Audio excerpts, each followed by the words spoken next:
quite strong winds, some gales possible, which could lead to some blizzard conditions. Quite a lot of snow affecting Scotland on Tuesday, so definitely one where we could potentially see some Met Office warnings in force. Elsewhere, a mix of showers and also some sunshine, but next week it's certainly going to be feeling much colder. Today, clouds overhead. Total zen within. Box Solar sponsors the weather on GB News.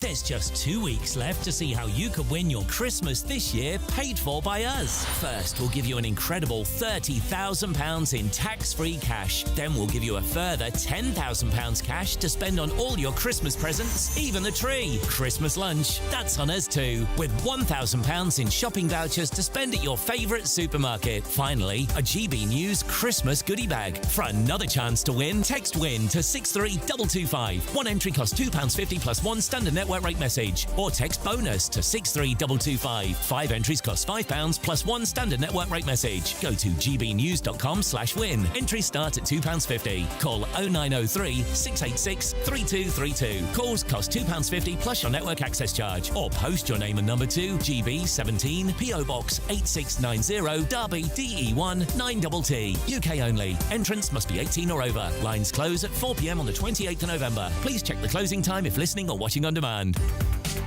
From the school run to the home run, watch a new show for all of Britain. So he can say whatever he wants. A straight-talking show where all voices are heard. And, you know, when are we going to stop talking about smashing the gangs and actually do it? With the stories that matter from every part of our country. There's a bit of a crash landing there for your Chancellor. Bold, fearless and standing up for you. That's me, Martin Dawdley, 3 p.m. till 6 p.m, weekdays, here only on GB News. The People's Channel, Britain's news channel. Britain deserves a newsroom that puts the facts and your voice first. Well, and that's what you get on GB News. Lively debates, lively conversation. And we're not afraid to hold power to account. And each other. So join me, Andrew Pierce. And me, Miriam Gates, for Britain's Newsroom, weekdays from 9:30 on GB News. At GB News, we love to hear from you, our loyal community. So drop us a line at gbnews.com/yoursay. There you can talk to each other and also to the presenters live on air. gbnews.com/yoursay, because GB News is your channel, Britain's news channel. Hi, I'm Michelle Dewberry, and my show is your opportunity to cut through all the noise and dive in headfirst to some robust debates. Ideas clash. Situation, isn't it? No, because the failure is you're deliberately avoiding my point. Nothing's held back. And if you think this is the end of it, wait for more. And we do not shy away from the difficult stuff. Sometimes I want to shake people and say, if only you understood. So join me on Jubes & Co weeknights at 6 p.m, only on GB News, Britain's news channel. Join me, Nana Okoye, for an informative, interactive news programme with a difference. It's fun. No, he didn't say that, Dave. I'm so surprised. I think there's an element of truth to that. Join me from 3 p.m. every weekend, only on GB News, Britain's news channel. We love Great Britain. We love its history, its culture and its tradition, and that's why we're so proud to be part of GB News. You look genuinely emotional. Oh, come here. GB News does pay attention to those who are ignored by the mainstream media. The majority of this country whose forefathers fought and died to maintain liberty, to fight for freedom of speech. The rule of law, the rights of property and democracy. This is the heritage that our country should be so proud of. Which of course includes our Christian heritage. There's been a huge resurgence in the number of people going to church. Perhaps they're not finding what they're looking for, and they're looking for something a bit deeper, a bit more truthful, a bit more akin to Britain's Christian heritage. That's right, get ready, because the most exciting night in general election history starts now!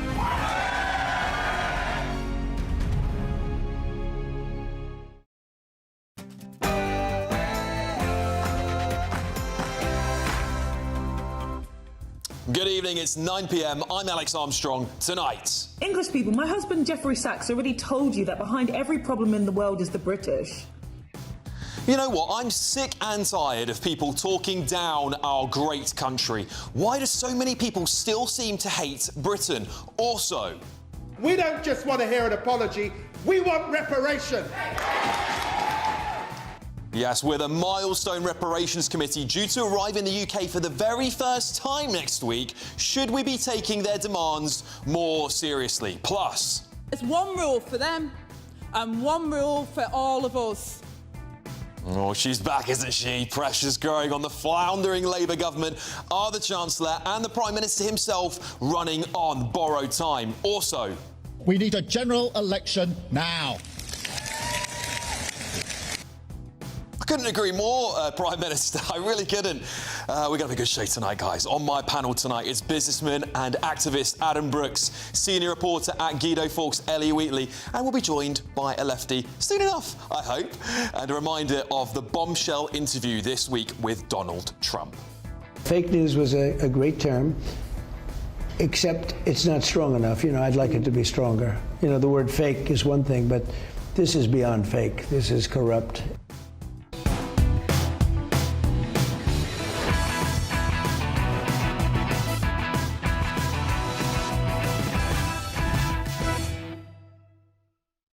Yes, so my question tonight is this. Why do some people hate Britain so much?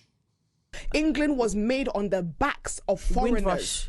That's even going back England to was made on the backs of foreigners, particularly black people. And I find it so interesting that we are only British when we're needed. We're British when we're winning for them. We're British when we're creating for them. We're British when they're prophetizing off us. Britain wasn't built on the back of foreigners. England was built by British workers. Miners in Durham, mill girls in Lancashire, shipwrights on the Tyne, engineers from Glasgow to Gloucester. Ordinary British people who broke their backs in the pits, factories and forges for poverty wages. The Industrial Revolution wasn't powered by imported labour. It was powered by our own sweat, skill, graft and sacrifice. The wealth that built this great country came from us, from British hands, full stop. Has diversity killed traditional British culture? Oh, I don't think so. Okay. Do you see British culture today? I don't know. I've been in the UK for 3 years and I can't even think what British culture is. So is it dead? No, because I don't think it existed. Do you know why some people can't identify British culture? That's because it is everywhere. It's the very language they speak, the words coming out of all their mouths. It's the Celtic, Roman, Saxon and Viking foundations of these great islands. It's the Norman conquest, nearly 1,000 years of the British crown, the Magna Carta planting the seed of liberty, and the genius of Shakespeare, whose words still define storytelling across the world. It's the Victorian innovators who dragged the modern world into the beginning of the industrial era, engineering and scientific discovery following suit. And it's still lived in the everyday across Britain. The village cricket matches, the Sunday roasts, the Christmas pantos, the cosy pubs, dry humour that gets us through crises, the proms, the Shakespearean theatres, the red post boxes, the seaside fish and chips, the coronations, the village fairs, those little rituals that make Britain unmistakably Britain. From Stonehenge to Westminster, from Chaucer to the Beatles, this culture is so deep, so rich, so influential that some people can't even recognise it because they're swimming in it. They don't hate our culture, many of them. They're either blind to it or they're jealous of it. One country you wish that didn't exist in the world? The United Kingdom. Why do you wish the United Kingdom never existed? Because the United Kingdom is the source of all evil. They destroyed India, they destroyed America, they destroyed Africa, they destroyed every part of the world to create this, where we're around. That's why I wish UK did not exist. Wow, okay. Oh, let's talk about history, shall we? We ended the slave trade, deploying our navy, our money and, yes, British blood, because the British public was so morally outraged when they saw the reality of slavery that they forced Parliament to act. We spent decades policing the seas, bankrupting ourselves to stop a trade that most of the world continued for generations. While others trafficked human beings, Britain made it her mission to end it. British Empire is the darkest ever. The Commonwealth, that's the darkest ever. British Empire, Commonwealth. That's literally England going to countries and destroying communities, like, and like Britain has kind of like, that was back in the day, like, that's not the movement. It's like we're all here now. Yes, we built an empire. Not perfect, no empire ever is, but one that left behind parliaments, railways, courts, legal systems, universities and infrastructure that many nations still use to this very day. We gave the world the English language, the global common tongue. We created the operating systems of modern civilization, global trade, modern science, banking, the industrial age, aviation, telecommunications and the internet. The same internet the anti-British activists use to moan about Britain every single day. English people, my husband Jeffrey Sachs already told you that behind every problem in the world is the British. We invented the steam engine, the jet engine, the light bulb, the telephone, the television, penicillin, the programmable computer, radar, DNA fingerprinting, the MRI machine, the postage system, the tank, the railway, the hovercraft, the smallpox vaccine, modern nursing and the rules of football, rugby, boxing, tennis, golf and cricket. And then we shared them with the world. Now, that is not a comprehensive list. And when humanity needed saving from tyranny twice, it wasn't Paris or Berlin or Moscow that stood alone. It was us. Spitfires over Kent, bombs obliterating our cities, Nazis killing our men, women and children. And this tiny island told the darkest evil in human history, we will not surrender. But what do we get for our heroism and our sacrifice now? A chorus of self-loathing from our own people. People we invited to live in the greatest country on earth. And now, a cohort from the Caribbean community being welcomed to London who are now demanding reparations. Trillions, by the way, trillions of pounds from us based on, at best, pseudo-mathematics. Why is there modern failure to make something of their own countries now that they, of course, have to pay the price for 2025? Why should we be the ones to pay the price for it? We haven't had an empire for a very, very long time. And despite none of us alive today being responsible for the empire, nor benefiting from it, they're asking us to cough up more. But here's the truth. What Britain has given the world is immeasurable. Not flawless, not bloodless, but no nation on earth has a cleaner or more consequential legacy. Britain is worth celebrating. And the next time someone tells you our culture doesn't exist or that our country is evil, remember this. It isn't facts driving their hatred, it's jealousy. Well, on the back of that, I'd like to get the thoughts of my panel. Labour councillor Sebastian Salik, senior reporter for Guido Fawkes, Ellie Wheatley, and businessman and activist Adam Brooks. Adam, I'll start with you. I love this country. I think this country's going through a very difficult time. I think this is a very, very hard time for Britain. But, you know, I could have gone on for an hour there. Yeah. What do you think makes Britain so great? Look, I love this country, but I absolutely despise the people running it and that have run it for a long time. The culture and identity of this country is being eroded. It's undeniable. At the end of the day, things like pubs, they're closing at the fastest rate ever. I'm a publican. I'd be amazed if I'm still a publican in a few years' time, just because these governments make it impossible for you to stay open. If you go to places like Whitechapel or Bradford, you cannot say that they are British. If you landed there, you would not know you were in England or in Britain. Some people just do not even speak the language. Now, going to the language, there's 1 million people in the UK that cannot speak English. There's 21.4% of English school children do not speak English as their first language. So it's undeniable that things are changing in this country. But you rattled on there cricket, you know, football, not soccer, football. That's right. Fish and chips. These are if you ask an American what is British, they will reel off this list.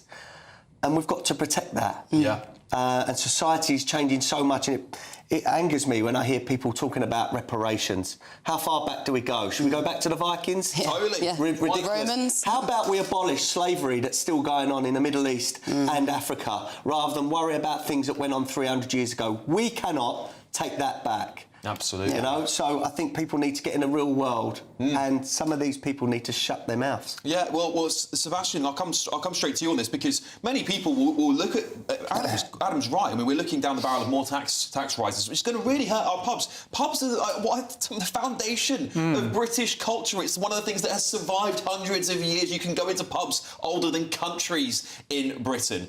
Do you not think the government needs to do more to protect British culture?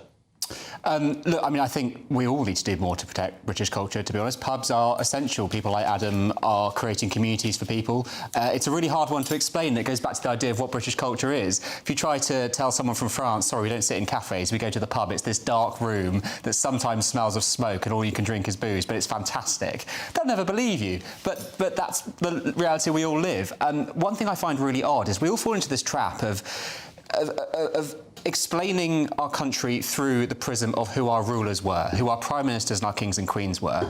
And I'm sure we wouldn't want to do that today. I think you lot certainly wouldn't want to do that today, define Britain by the current government. I much prefer to think of it by the people who stood where we stood, who, you know, our forefathers who, yes, OK, they worried about, are we a little bit fat? Are we not clever enough? They were people like us, and we forget that. And I always remember that when I go to a wedding, funny enough, because you see the church, you see the altar, and you see the place where so many other people stood, and it's that lineage we have to remember. Not a political comment, but I think it's important. Well, what do you make of Adam's comments about language? I mean, the English language is spoken globally, but there are people in this country that can't even speak it anymore. That's got to be a problem, surely. Oh, yeah. If you come to this country, you should learn the language. That's what my parents did. It's the only way you can integrate properly in a country is to learn the language wherever you go. And that's the same for Brits going elsewhere, by the way. If you're sitting in Spain right now as a Brit, you damn well be learning Spanish, because you should not be ghettoising yourself in another country. The issue I take with what Adam said was, you touched on Whitechapel, and, oh, we're just getting so close to it now, aren't we? What's the issue with Whitechapel?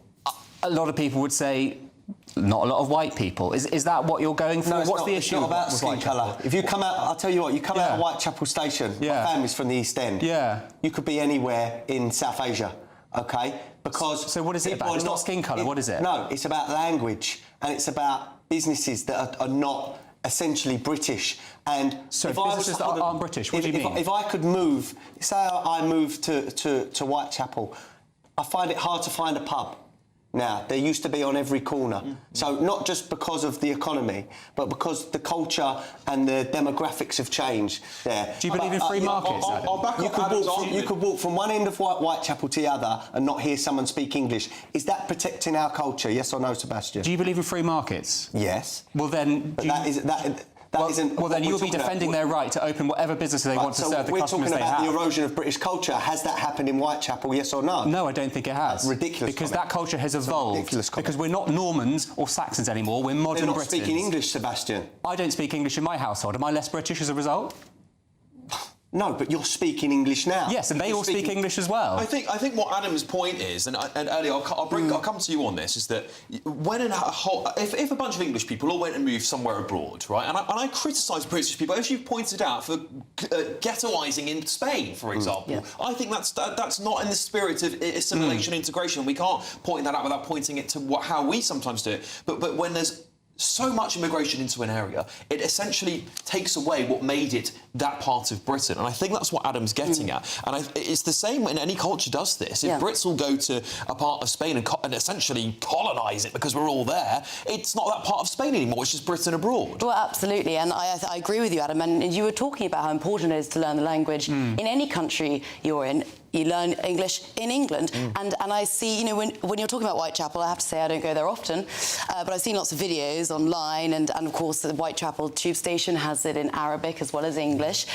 And in your home, you can speak whatever language you want to, but I can see your point on the street when you're going to markets and they're not speaking the English language. As you say, that is the #1 barrier into integrating with the rest of the people in that But hang on, community. how do you know these people don't also speak English? But why aren't they speaking English in the streets? Well, because if I'm walking along the street with my mum, I speak Danish to her. Can I qualify, just because I went actually and did a video in Whitechapel a couple of months ago, and there were a lot of people when I went to speak to them, they said, I don't speak English. Yeah. Now, I think that's an issue. I think you agree that's I think everyone around this table would agree with you. Exactly, right. And I think, going back to Adam's point, the difficulty is that if we expect assimilation, we expect integration, actually, by putting everyone into the same place, you don't get it. Because all it does is give you no reason whatsoever to learn English, to adapt to the culture. And I think that is where we've got this so wrong. If you're going to have millions of people coming to the country, you better expect they're going to integrate. But if you're not going to have that, how do you now get whole parts of, Whitechapel or other parts of the country where there are essentially no British people, born and bred thorough British people there who don't speak English, don't understand the culture, British culture? How do you expect them to integrate? Alex, come on. It's the East End. Of course there are born and bred British people there. And look, if you drop Adam in history somewhere else, the same pattern will repeat. You'll be saying, there are too many Jews. There are too many Huguenots. The East End has been a home of refugees for generations. They've just been from different parts of the world. And long may it continue to be a welcoming place for people who need that sanctuary. Look, the Spanish moan about us colonising certain parts of Spain. But when the Spanish moan and their press moan, it's not racist. But if I moan about Whitechapel, someone like Sebastian would say, is it skin colour? No. So why is it OK for the Spanish to moan about us and it's not racist? Well, this is the why problem, can I not moan just because those people look different to me? I absolutely agree. And listen, my family's a mixed family, right? My stepfather's from Iran. He wouldn't want to come to Britain and it not be Britain.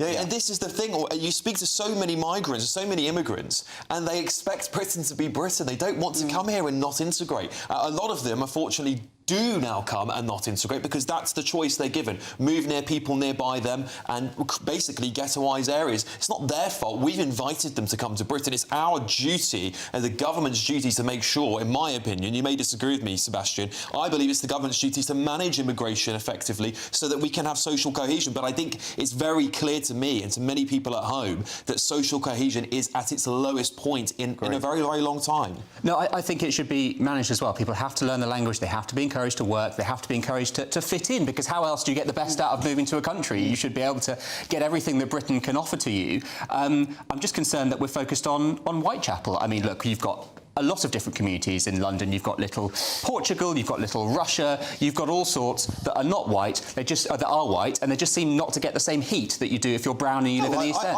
I don't care whether you're brown, white or whatever. I mean, it's a silly thing to say, but at the end of the day, unfortunately, it's more visible when you are from a different skin colour. That's why it gets more here. I think that's just obvious. However, any community of people that come together and don't integrate into Britain is a problem for Britain. So is it the problem that they are visible? Well, I think it's why the issue gets spoken about more. Just to challenge your point, because you are a different skin colour, people are going to notice there's a bigger group of you there. However, it should be treated equally. If it's really about integration and not about race, why aren't we talking about that? Why aren't you talking about Stockwell? Why aren't we talking about North Tottenham? More broadly, I've just never heard anybody say that. Whitechapel is probably the most obvious answer, being so close to London. Let's just say I was given a flat in Whitechapel and I wanted to go and get English food, traditional English food, I'd struggle. If I wanted to go to a supermarket and get maybe some of the brands that I'm used to, I'll struggle, because a lot of the places in Whitechapel are catered. Adam, I used to buy my lunch from Tesco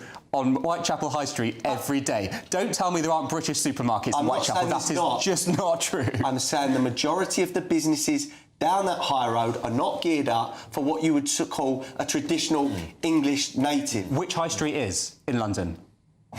But not like Whitechapel. There we go. I think we're getting too macro about this, and we're not looking at the bigger picture. The bigger picture is that there is a social cohesion problem in Britain, is that British people feel that the culture is slowly disintegrating. We're seeing the rise of sectarianism in our politics. That is coming from somewhere. That is coming from a failure of our British values to be purported through politics. It's a failure of assimilation and integration. Stuff that I was brought up with in a very mixed borough in Harrow, where 50% 90% of the kids I went to school from were not white British, but we all got along very, very well because we were all integrated and assimilated. That is happening at a rapid pace where there is no assimilation anymore, and that is where British people are getting worried. We didn't have these issues in the 1990s and the early 2000s. We are having them now because the pace of change is so rapid. There'd be certain towns up and down the country now. I'm not religious, but if you're Christian, you won't be able to find a church. That's correct. Right? Yes. There might be 5 mosques, or there might be different temples. Ellie, which town? I want to bring Elliot just for a second. You might struggle. Yes. Which town, though?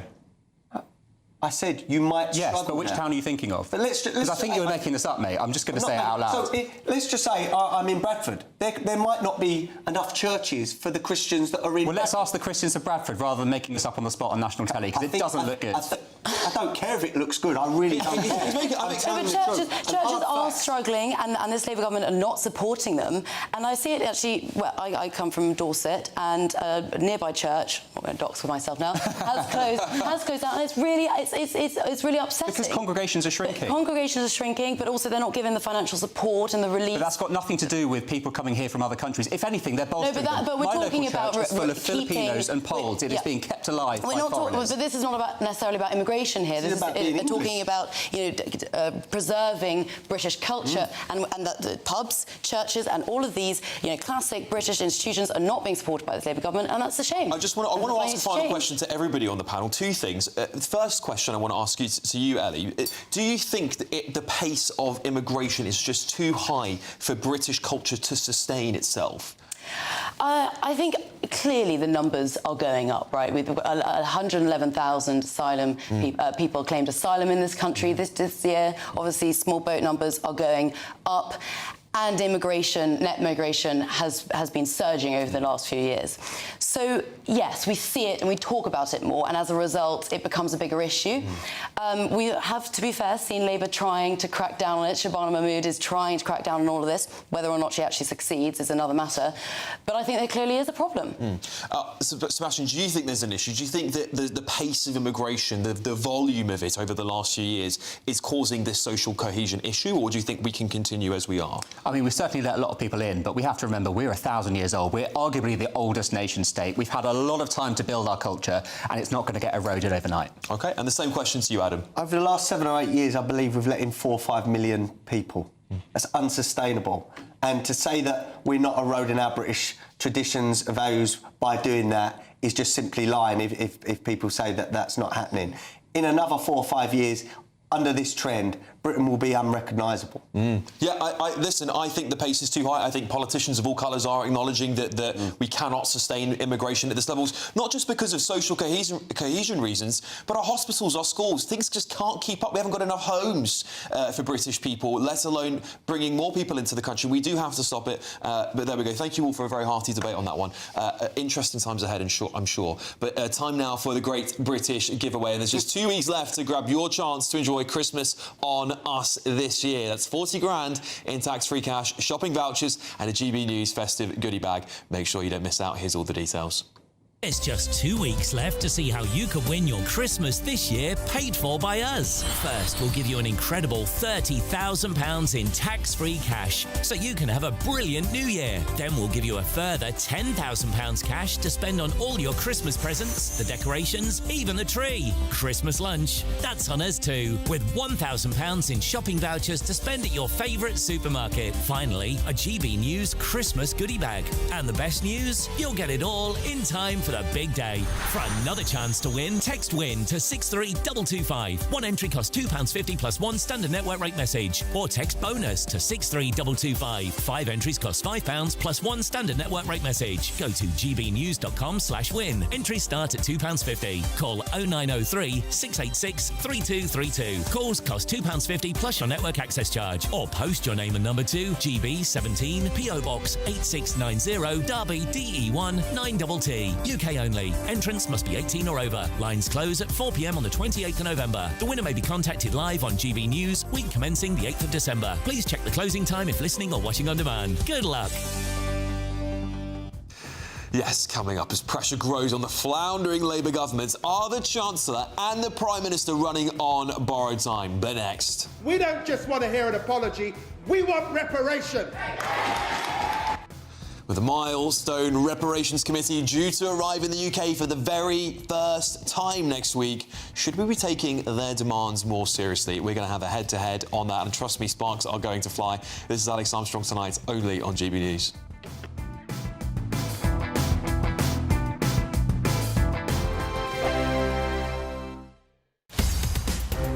In the GB Newsroom, we bring you the news as it happens. With our team of dedicated journalists across the UK, we're ready to keep you up to date with what's happening every half an hour, every single day. Bulletins here on GB News, the People's Channel, Britain's news channel.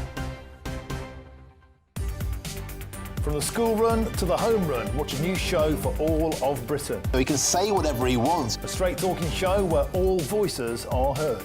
And, you know, when are we going to stop talking about smashing the gangs and actually do it? With the stories that matter from every part of our country. There's a bit of a crash landing there for your Chancellor. Bold, fearless and standing up for you. That's me, Martin Daubney, 3 p.m. till 6 p.m, weekdays, here only on GB News. The People's Channel, Britain's news channel.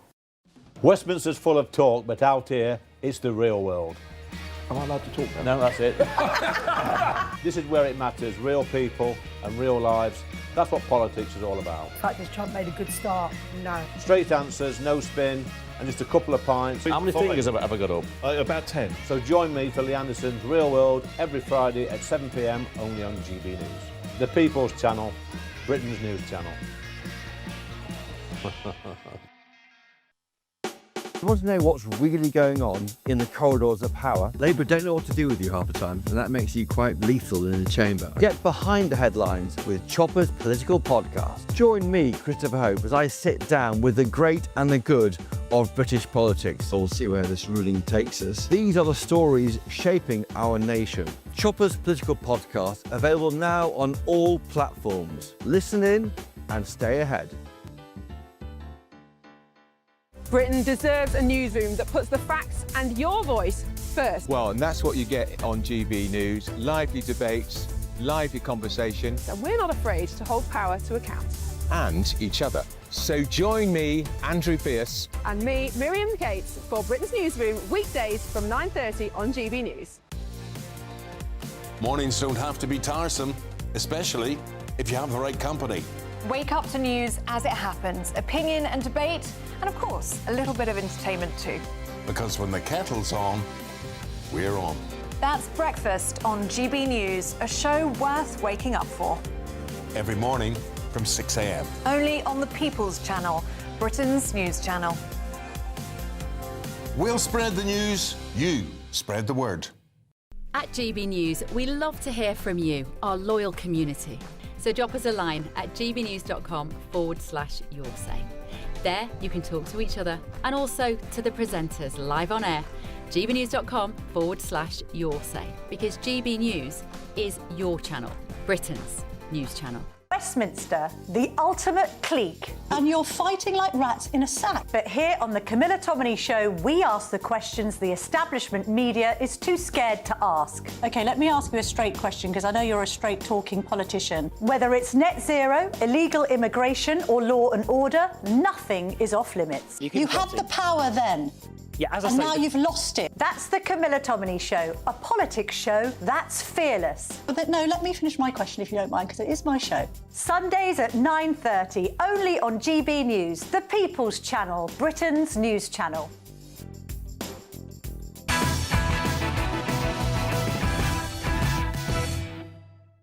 Welcome back, everybody. I hope you enjoyed that last debate. It's always interesting to talk about British culture, isn't it? I'm talking of a similar topic because Caribbean nations are headed to the UK in a historic first visit to press Labour MPs for slavery reparations. This comes amid estimates that Caribbean countries could seek, get this, £18 trillion in compensation for slavery. The Reparations Commission for the Caribbean Community, CARICOM, is seeking compensation from former colonial powers. Now, Deputy Prime Minister David Lammy has previously very vocally voiced support for reparations and said there needs to be a reckoning with Britain's colonial past. So, I'm asking the question tonight, should Britain be taking calls for reparations seriously. I'm going to be joined by Kofi Flew, co-vice chair of the Pan-African Reparations Coalition in Europe, and Chris Rose, Conservative commentator. Chris, thanks for joining me this evening. David Lammy, our Deputy Prime Minister, he's been a very vocal supporter previously of reparations. This committee is coming to the UK. They're trying to seek up to £18 trillion. What should we do, Chris? I mean, a sensible government would tell them, no, we helped to abolish slavery and we've already paid our dues, so we're not going to do that. But unfortunately, this is the Labour government and it has David Lammy in it. So they possibly would look into it because they always look to, not defend the British public when it comes to taxpayers' money. They like to give it away to other nations.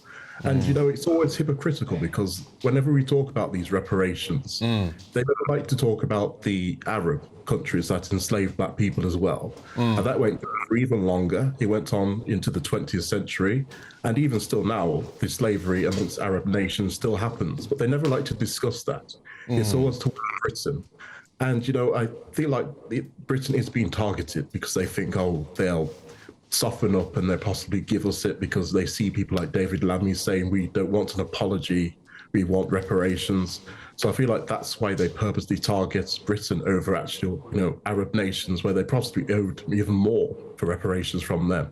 But, let's just go to the country that's already paid its dues. And I think it's wrong. And I think the government should say no to it. But we never know with this treacherous government that we have at the moment. Well, it sort of feels to me sometimes that because of Chagos, because of the selling off of the Chagos Islands, which, if you remember reading some of the small print in there, did mention some form of reparations for Mauritius, a country, by the way, we've never colonised.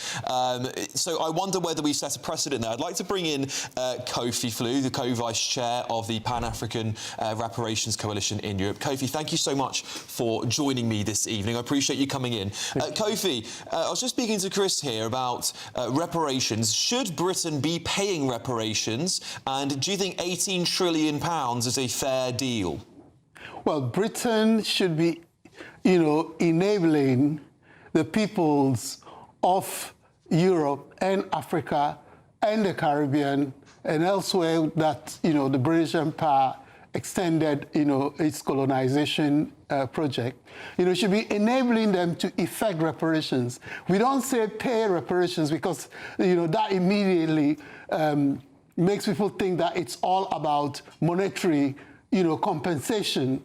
The first and foremost thing is, chattel enslavement of African people and the colonial genocide and ecocide against indigenous peoples wherever the British Empire extended itself, resulted in not just colonized peoples, losing their humanity, but also the peoples of Europe losing their humanity.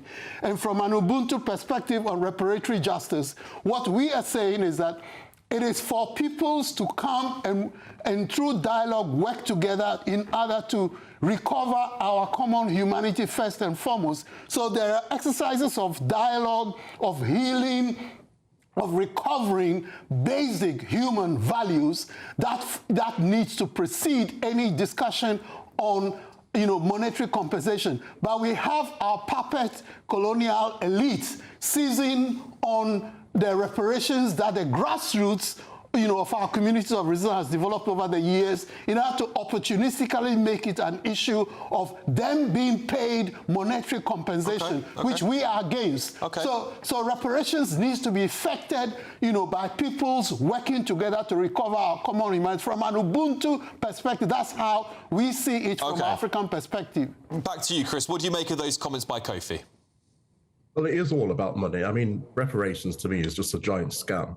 Whenever African leaders are trying to shore up support back in their country, they always look for, demanding reparations. It comes around all the time. This isn't new. It's been happening for decades, frankly. And I think we should say no to it because Britain has already paid its dues and we shouldn't really be giving into this giant scam because it will open up a huge can of worms. Other countries will then start to be demanding reparations as well, like we've already seen with the Chagos deal. And, it's not effective. I mean, if they want to do something, they can look into Arab nations and, ask them for reparations because, frankly, Britain has already paid its dues and they just go for an easy target. And from the people who are advocating for reparations, what they take it to mean. Learn the African Ubuntu concept of reparatory justice. Okay. Right? Okay. And Kofi, stop talking nonsense. I'm going to have to leave it there, unfortunately, gentlemen. Kofi Flu, co-vice chair of it's the Pan-African... Flu, by the way. It's not flu. It's Klue, K-L-U. Beg your pardon, it's spelt wrong. I beg your pardon for that. Kofi Klue, co-vice chair of the Pan-African Reparations Coalition in Europe, and Chris Rose, Conservative commentator. Gentlemen, thank you very much for joining me. Coming up, as Sky Sports shuts down their TikTok channel designed for a female audience just days after its disastrous launch. This is not the exact opposite of inclusion. But next... There's one rule for them and one rule for all of us.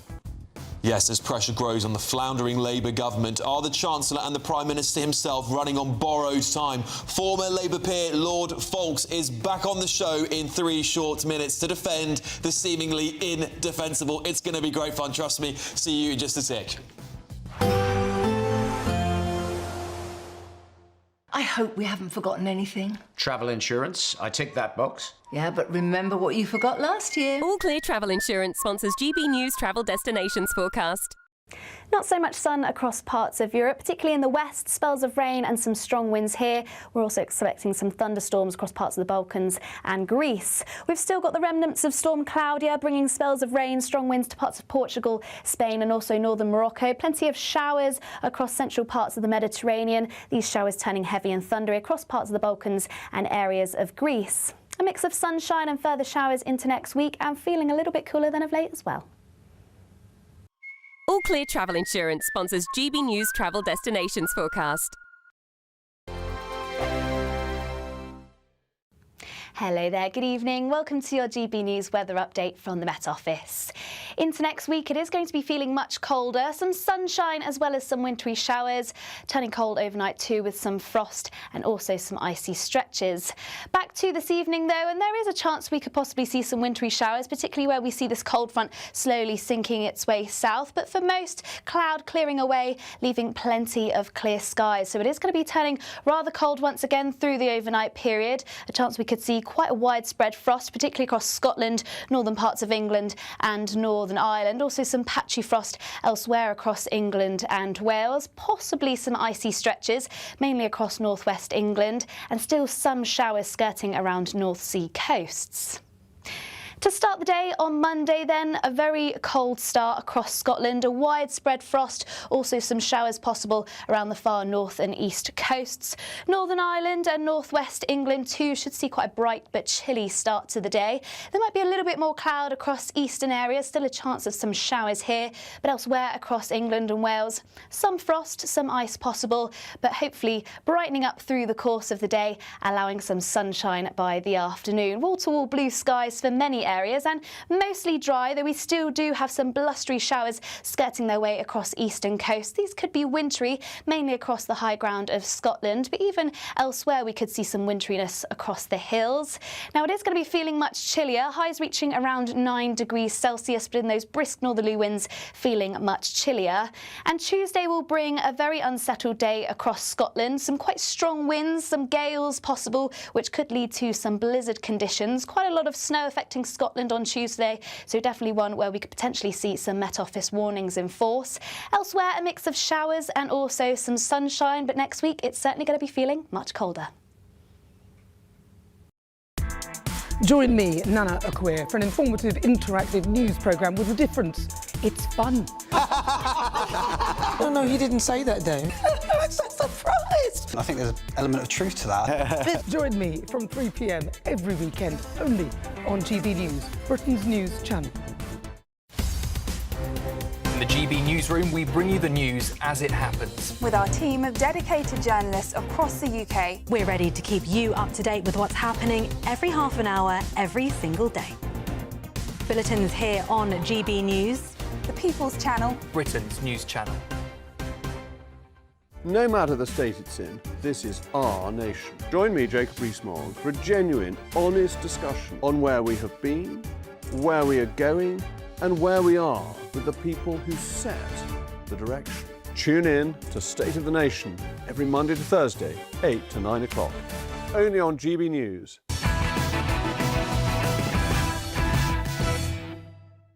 Following Trump's plan to sue the BBC for up to $5 billion after egregiously doctoring 2 of his speeches, he's expected to have a phone call with Sir Keir Starmer sometime this weekend. It could potentially have already happened. It might even happen. It might break on this show. Who knows? The Prime Minister is expected to walk the tightrope with the President, admitting the BBC's errors, though backing the institution.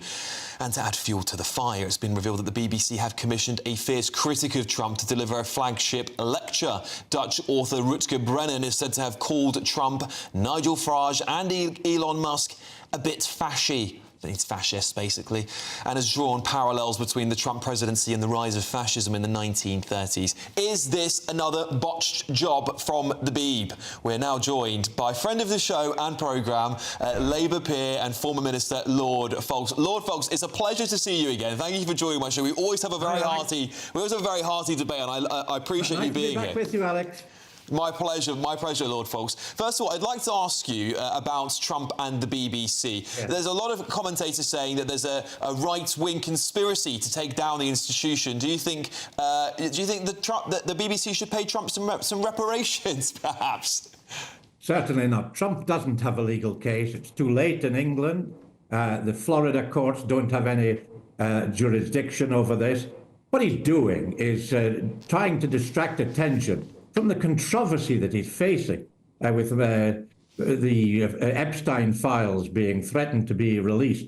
And he's wanting to divert attention from that. But what surprises me is that UK people are supporting a foreign leader to undermine this wonderful institution of the BBC, particularly your shareholder, Nigel Farage. I know he'll make money because no doubt his shares will go up. But it really is awful when you get British leaders supporting a foreign leader undermining a British institution. Do you think, Lord Foulkes, though, that there's a problem at the BBC? Because they did doctor 2 clips. It wasn't just isolated. Then they had this dossier. They sat on the information. They knew about it for 6 months. They didn't try to apologise in that period of time. They knew they'd done it. And now, of course, we've got this lecturer who's being pushed out by the BBC, who's going to call Trump and Farage fascists. There is a bias at the BBC, and they can't be allowed to get away with that, surely. Well, they've apologised for the mistakes, and I think that's the right thing to do. But the BBC isn't just a news programme, unlike you. The BBC has Radio 1, 2, 3, local radio stations, the World Service, TV, sport, the Promenade concerts, Antiques Roadshow, Doctor Who, Strictly Come Dancing, comedy that I love. So it's really a great British institution, and we should be defending it. And I would hope you would defend it as well. I don't want the BBC, but I just want to be clear, I don't want the BBC to be destroyed. I just wanted to see it reformed, particularly if it's going to present facts and that are misinformation in some cases. BBC Verifies put out wrong information. I just think if we're going to pay billions of pounds a year for an institution, which we're forced to pay for in most cases, it should have some accountability, be better at holding itself accountable and taking on board the feedback. I'll move on a little, because we spoke loads about the BBC stuff. I understand that. Can I just say that there are some people on the left who think the BBC is biased on the right? Do you know how many times Nigel Farage has been on BBC Question Time? Do you know how many times? I don't know, actually. I don't watch it very often. 38 times. And he's on constantly. So some of us think that the BBC perhaps is giving too much coverage to reform and its leadership. OK, well, I want to move on to another topic now, because we've spoken so much about the BBC, but I want to ask you about Shabana Mahmood, because she's set to introduce a 20-year wait for illegal migrants to gain settlement status. Refugee status will become temporary and reviewed every 30 months. Do you think Shabana Mahmood's pivoting to the right? Is it a bit of a ploy for leadership, perhaps, or is this just common sense? Not apply for leadership. She made that absolutely clear. I think she was brilliant, by the way, on the breakfast programmes this morning, all of them. She really explained exactly what she's doing. And the interesting thing is that she's being criticised by the far right for not going far enough. And she's being criticised by the far left, the Greens and the Corbyn party, for going too far. So I think probably that indicates that she's got it just about right. And when she introduces it in the House of Commons tomorrow, I think she's going to get overwhelming support for it.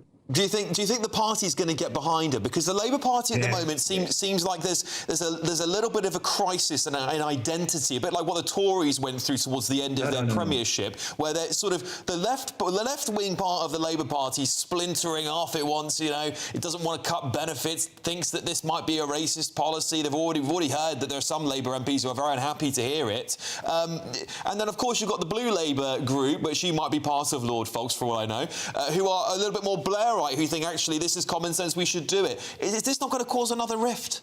This is a lot of gossip and rumours put into the media, by the media. They never say who says it. They say, sources tell us.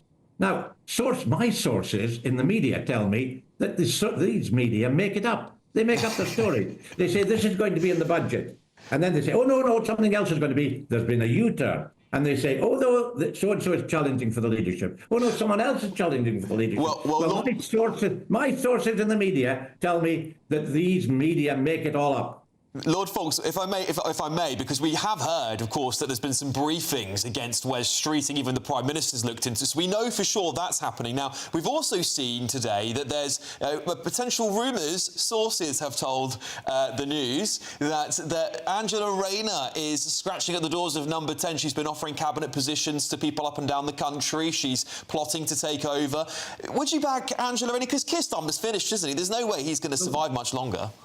Of course he is. He won a very good general election result, and he's doing an extremely good job, and he's going to survive. And again, it's sources. Sources say Wes Streeting, Shabana Mahmood, Angela Rayner, who else? They're making it all up to try and stir it up, because the right wing don't like what the Labour Party are doing. The Labour Party are bringing in things to help ordinary people, to help the workers, to help tenants. And the rich people, your shareholders, don't like it very much indeed. OK, Lord Fox, I want you to come back on the show when Keir Starmer... regularly. Yeah, I'd love for you to come back regularly too, but particularly when Keir Starmer resigns.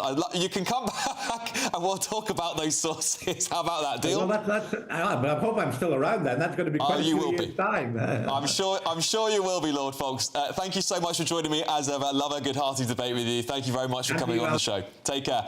Well, coming up, talking about shambolic Labour governments, how much more resignations, how much more scandals and downright failures can they survive? But next, Sky Sports has shut down their own TikTok channel designated for a female audience just days after its disastrous launch. Is this not the exact opposite of the whole point of inclusion? That's next. I'm Michelle Dewberry. This is Jubes & Co with you. Hello everyone, Patrick Christie's here. GB News, Britain's news channel. Access the stories that matter to you. Take the GB News family with you on any device. And as long as you have an internet connection. Tune in to GB News, anywhere on the planet or beyond. GB News, the People's Channel, Britain's news channel. From the school run to the home run, watch a new show for all of Britain. So he can say whatever he wants. A straight talking show where all voices are heard. And, when are we going to stop talking about smashing the gangs and actually do it? With the stories that matter from every part of our country. There's a bit of a crash landing there for your Chancellor. Bold, fearless and standing up for you. That's me, Martin Daubney, 3 p.m. till 6 p.m, weekdays, here only on GB News. The People's Channel, Britain's news channel. Westminster's full of talk, but out here, it's the real world. Am I allowed to talk then? No, that's it. This is where it matters, real people and real lives. That's what politics is all about. In fact, has Trump made a good start? No. Straight answers, no spin, and just a couple of pints. How many fingers have I got up? About 10. So join me for Lee Anderson's Real World every Friday at 7 p.m, only on GB News. The People's Channel, Britain's news channel. Westminster, the ultimate clique. And you're fighting like rats in a sack. But here on the Camilla Tominey Show, we ask the questions the establishment media is too scared to ask. OK, let me ask you a straight question, because I know you're a straight-talking politician. Whether it's net zero, illegal immigration or law and order, nothing is off limits. You have the power then. Yeah, as I and say, now you've lost it. That's the Camilla Tominey Show, a politics show that's fearless. But no, let me finish my question if you don't mind, because it is my show. Sundays at 9:30, only on GB News, the People's Channel, Britain's news channel. Decisions made in Washington aren't just shaping America, they're shaping Britain too. From migration to global security, from crime to health. Whatever happens in the White House today will be felt in your town or city tomorrow. That's why The Late Show is live from Washington, DC. Cutting through the politics to show you what it all means for Britain. The Late Show live every night at midnight. Only on GB News, Britain's news channel. No matter the state it's in, this is our nation. Join me, Jacob Rees-Mogg, for a genuine, honest discussion on where we have been, where we are going, and where we are with the people who set the direction. Tune in to State of the Nation every Monday to Thursday, 8 to 9 o'clock. Only on GB News.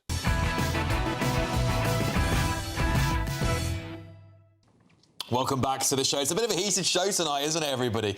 Well, Sky Sports Halo, a TikTok channel aimed at the female fans, the broadcaster has dubbed it Little Sis, has been axed after women and girls branded it, guess what, patronising. Halo's branding and writing came under fierce fire, including a bizarre clip of a New York City Mayor-elect Zoran Mamdani, who supports Arsenal, with the caption, "Thinking about Zoran Mamdani rizzing us and Arsenal up." Oh, God, it's awful, isn't it? They used bright pink fonts and made reference to matcha lattes, Labubu toys, whatever they are, and hot girl walks. And of course, after a tidal wave of backlash, I don't know how they didn't expect that one, Sky admitted they didn't get it right and have now pulled the plug on the account entirely. I mean, it's crazy, isn't it? It's absolutely crazy. Well, listen, joining me now is Lindsay Smith. Lindsay Smith, thank you very much for coming on the show tonight. Lindsay, first of all, you've got a great story about you being sort of censored for your views. You were kicked out of your club for a little while, weren't you, just for having a bit of fun? And this TikTok account getting closed down, I think reading that out there speaks volumes, doesn't it, Lindsay?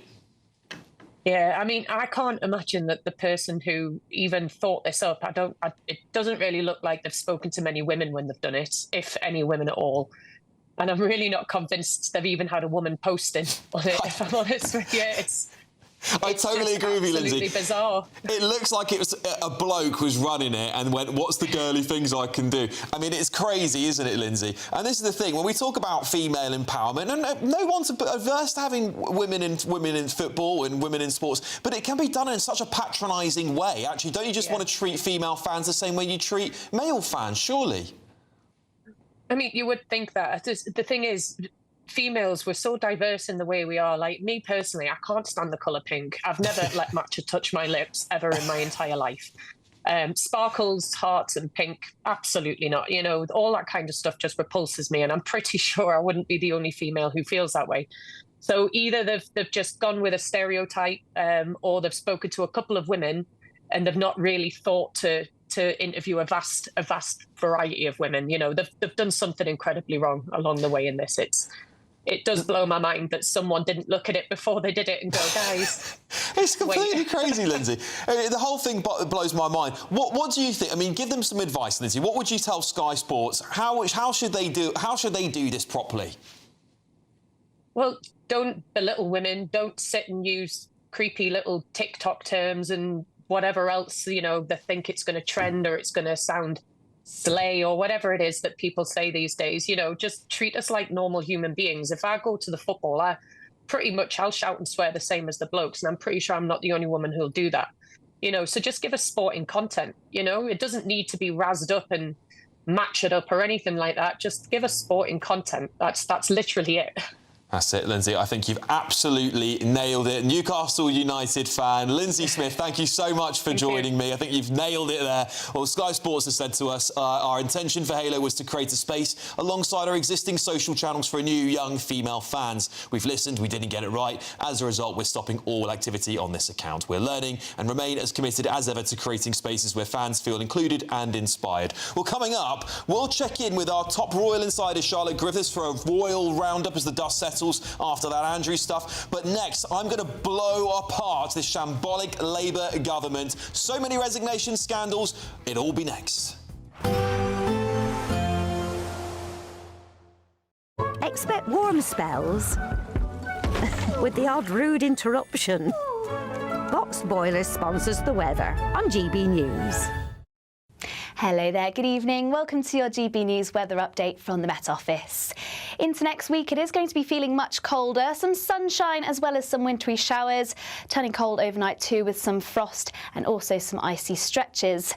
Back to this evening though, and there is a chance we could possibly see some wintry showers, particularly where we see this cold front slowly sinking its way south, but for most, cloud clearing away, leaving plenty of clear skies. So it is going to be turning rather cold once again through the overnight period, a chance we could see quite a widespread frost, particularly across Scotland, northern parts of England and Northern Ireland. Also some patchy frost elsewhere across England and Wales, possibly some icy stretches, mainly across northwest England, and still some showers skirting around North Sea coasts.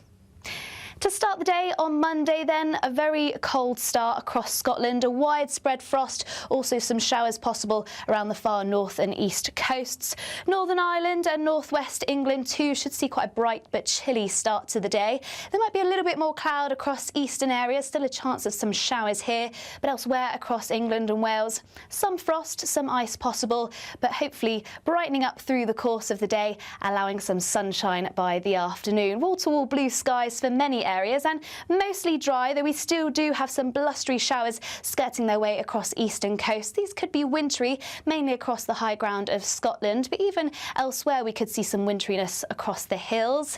Now it is going to be feeling much chillier, highs reaching around 9 degrees Celsius, but in those brisk northerly winds feeling much chillier. And Tuesday will bring a very unsettled day across Scotland, some quite strong winds, some gales possible, which could lead to some blizzard conditions. Quite a lot of snow affecting Scotland on Tuesday, so definitely one where we could potentially see some Met Office warnings in force. Elsewhere, a mix of showers and also some sunshine, but next week it's certainly going to be feeling much colder. Expect warm spells with the odd rude interruption. Box Boilers sponsors the weather on GB News. There's just 2 weeks left to see how you could win your Christmas this year paid for by us. First, we'll give you an incredible £30,000 in tax-free cash. Then we'll give you a further £10,000 cash to spend on all your Christmas presents, even the tree. Christmas lunch, that's on us too, with £1,000 in shopping vouchers to spend at your favourite supermarket. Finally, a GB News Christmas goodie bag. For another chance to win, text WIN to 63225. One entry costs £2.50 plus one standard network rate message, or text BONUS to 63225. 5 entries cost £5 plus one standard network rate message. Go to gbnews.com/win. Entries start at £2.50. Call 0903 686 3232. Calls cost £2.50 plus your network access charge, or post your name and number to GB17 PO Box 8690 Derby DE1 9TT. UK only. Entrance must be 18 or over. Lines close at 4 p.m. on the 28th of November. Please check the closing time if listening or watching on demand. Westminster's full of talk, but out here, it's the real world. Am I allowed to talk then? No, that's it. This is where it matters, real people and real lives.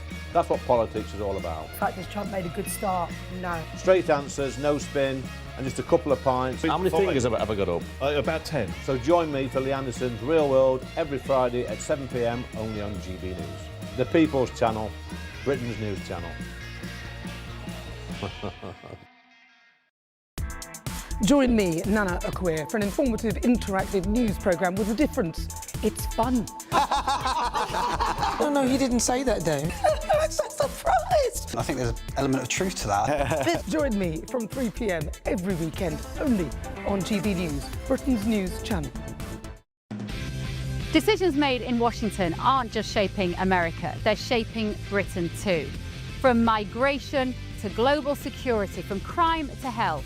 Whatever happens in the White House today will be felt in your town or city tomorrow. That's why The Late Show is live from Washington, D.C. Cutting through the politics to show you what it all means for Britain. The Late Show live every night at midnight. Only on GB News, Britain's news channel.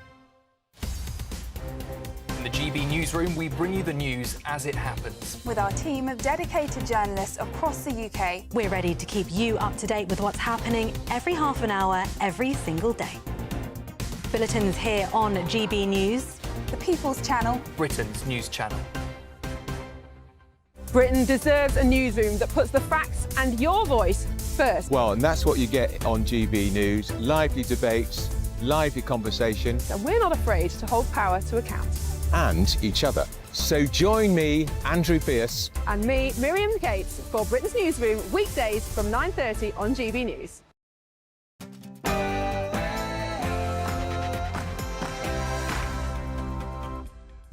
Good evening, it's 10 o'clock. I'm Alex Armstrong. Tonight, we need a general election now. I couldn't agree more strongly, Sir Keir. There's one rule for them and one rule for all of us. Well, pressure's growing on this floundering Labour government. Do you think the Chancellor and the Prime Minister are running on borrowed time also? On Monday, I will announce the most significant changes to our asylum system in modern times. We're going to find out what that means, and the Metro is leading with this tonight. It's cruel to be kind. The biggest migrant reforms in a generation. The I-Paper, asylum seekers face a 20-year wait to settle in the UK. And also, Her Royal Highness Princess Beatrice was photographed in a hotel in Riyadh last night, her second trip to the Saudi capital in a fortnight. What's going on there? On my panel tonight, businessman and activist Adam Brooks, senior reporter at Guido Fawkes, Ellie Wheatley, and Labour councillor Sebastian Salek. And a reminder of that massive exclusive interview with Donald Trump this week. Fake news was a great term, except it's not strong enough. You know, I'd like it to be stronger. You know, the word fake is one thing, but this is beyond fake. This is corrupt.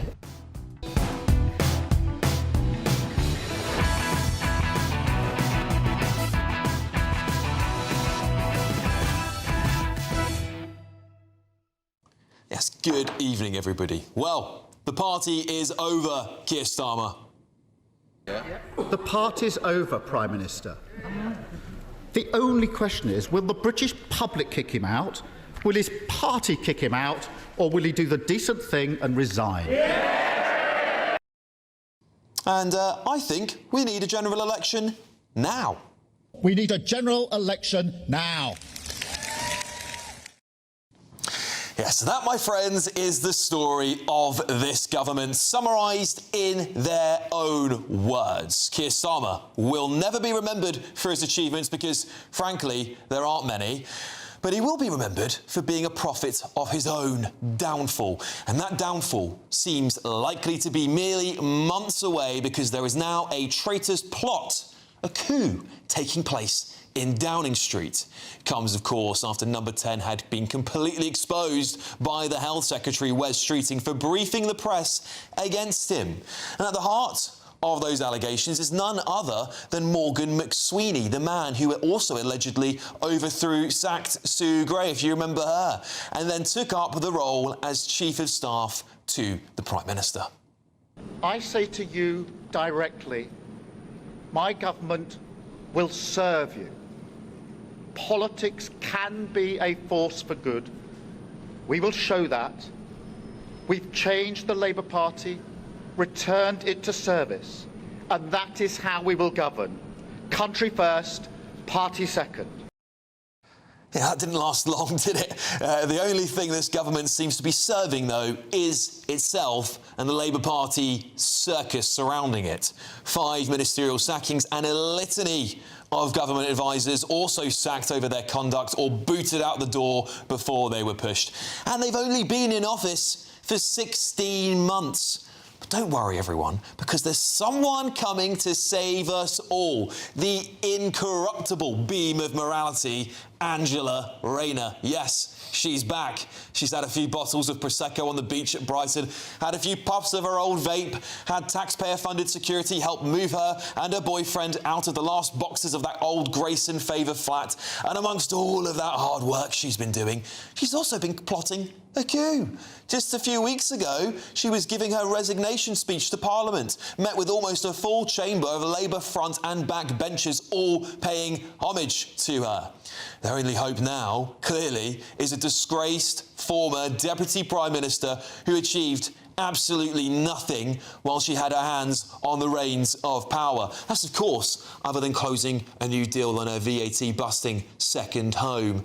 Well, according to reports today, she's already dishing out cabinet positions to her mates in the Labour Party, some suggesting she's plotting a new northern powerhouse, sort of getting together, I guess, with Andy Burnham. You can't make it up, can you? She's already preparing to govern the country. It's almost like... There's one rule for them and one rule for all of us. This whole rotten government, this rotten Labour Party is teetering on the brink. Rachel Reeves, the so-called self-dubbed Iron Chancellor, caught red-handed breaking the law on her housing arrangements, bungling the economy while she's at it. Louise Haigh, the Transport Secretary, booted out for fraud. The Housing Minister and Deputy Prime Minister resigning in disgrace over breaking the law on her second home purchase. And then we've got an anti-corruption minister booted out over corruption claims. Then we've got the homelessness minister sacked for making people homeless. And, of course, to top it all off, we've got a Deputy Prime Minister who was once the top diplomat in this country as Foreign Secretary, allegedly leaving a cab in France looking like that picture you can see on your screens right there. Disgraceful, isn't it? It really is just disgraceful. This isn't governance, is it? It's a conveyor belt of sleaze, with Starmer's so-called mission-led government lurching from one scandal to the next, and the litany of hypocrisy and corruption piling up like those uncollected bins in Birmingham. And let's be honest, they lied to you, didn't they? They lied to me, they lied to you, they lied to all of us. They said it would be country first and party second.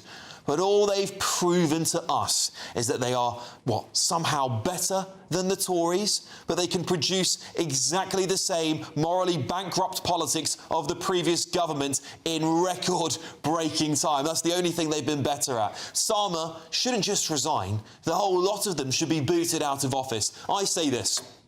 Call a general election now and give the public what they really want, a change of government. Let's get the thoughts of my panel. Labour councillor Sebastian Salek, senior reporter at Guido Fawkes, Ellie Wheatley, and businessman and activist Adam Brooks. Sebastian, I should start with you as a Labour man on the panel. It's 16 months Labour's been in office. We didn't get to this kind of chaos until 14 years into a Tory government. There is no way, surely, Keir Starmer can continue on as Prime Minister for much longer. There absolutely is. He was elected with a 5-year mandate, and he'll see the 5-year mandate out. And this is a big project. You know, you can stop the clock at, 15 months in and say, what have we achieved? But it's like building a house. You're only going to have the foundations at that point, and you're not going to get the roof for a long time after. So we have to be patient. I know it's hard. I know people are hurting. But that's what it's going to take after 14 years of wasted time from the Tories. I have to say, it is really unprecedented to have these plots and briefings and coups against a man who won such a landslide victory just 16 months ago. It shows that Starmer has lost control of number 10, and it also just shows that he probably cannot last long more. I think he will not lead Labour into the next general election. Rayner, by the way, is really liked by the Labour Parliamentary Party. She's joined this group called Tribune, which is the left of the party, about 70 MPs.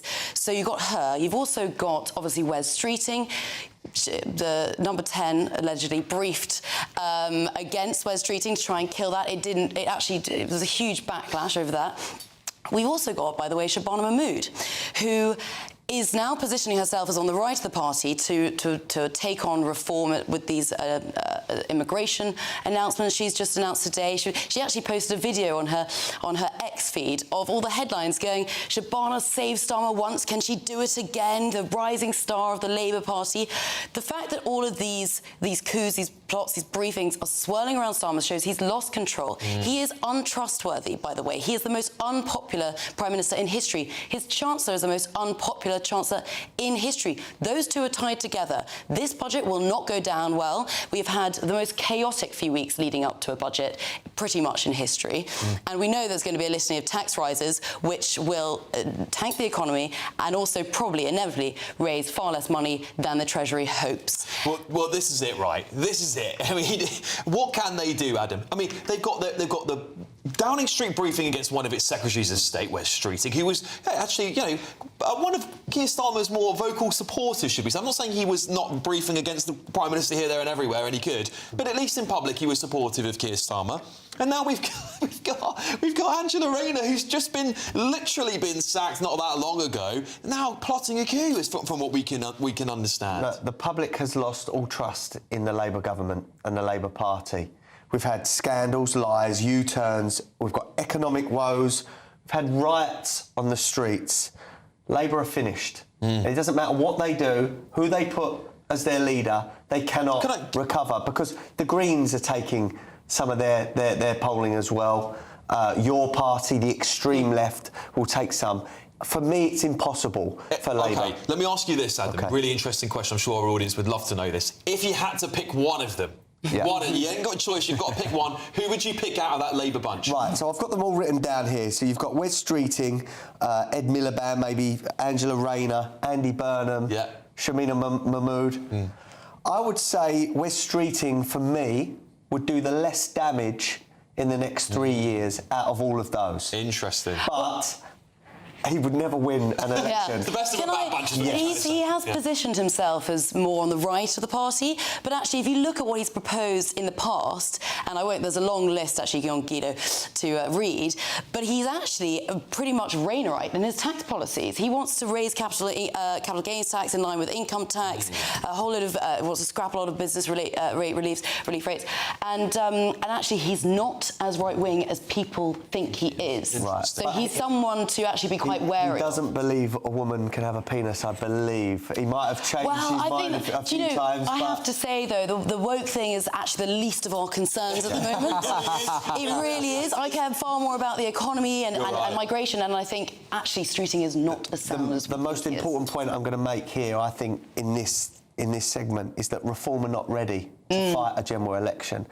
If you asked Nigel Farage when he would want an election, I would say he would say early to mid-2027. Because what would happen now if a general election was called? They'd be throwing councillors up as MPs. They need another sort of year, 18 months to get the right candidates in the right seats. We do not want a general election now because that would give Labour a chance. But this is what Rishi Sunak did. He saw what was coming, and I think he got ahead of the game and called an early general election to fight off reform, to fight off all the other bad policies that were about to get exposed. I believe the Afghan crisis as well, and all that stuff that was coming down the pipeline. But Sebastian, I want to ask you the same question. Who do you? I'm just going to tell you. I'm going to just to save you from not saying you just support the Prime Minister. I'm just saying hypothetically. Let's imagine that the Prime Minister's gone.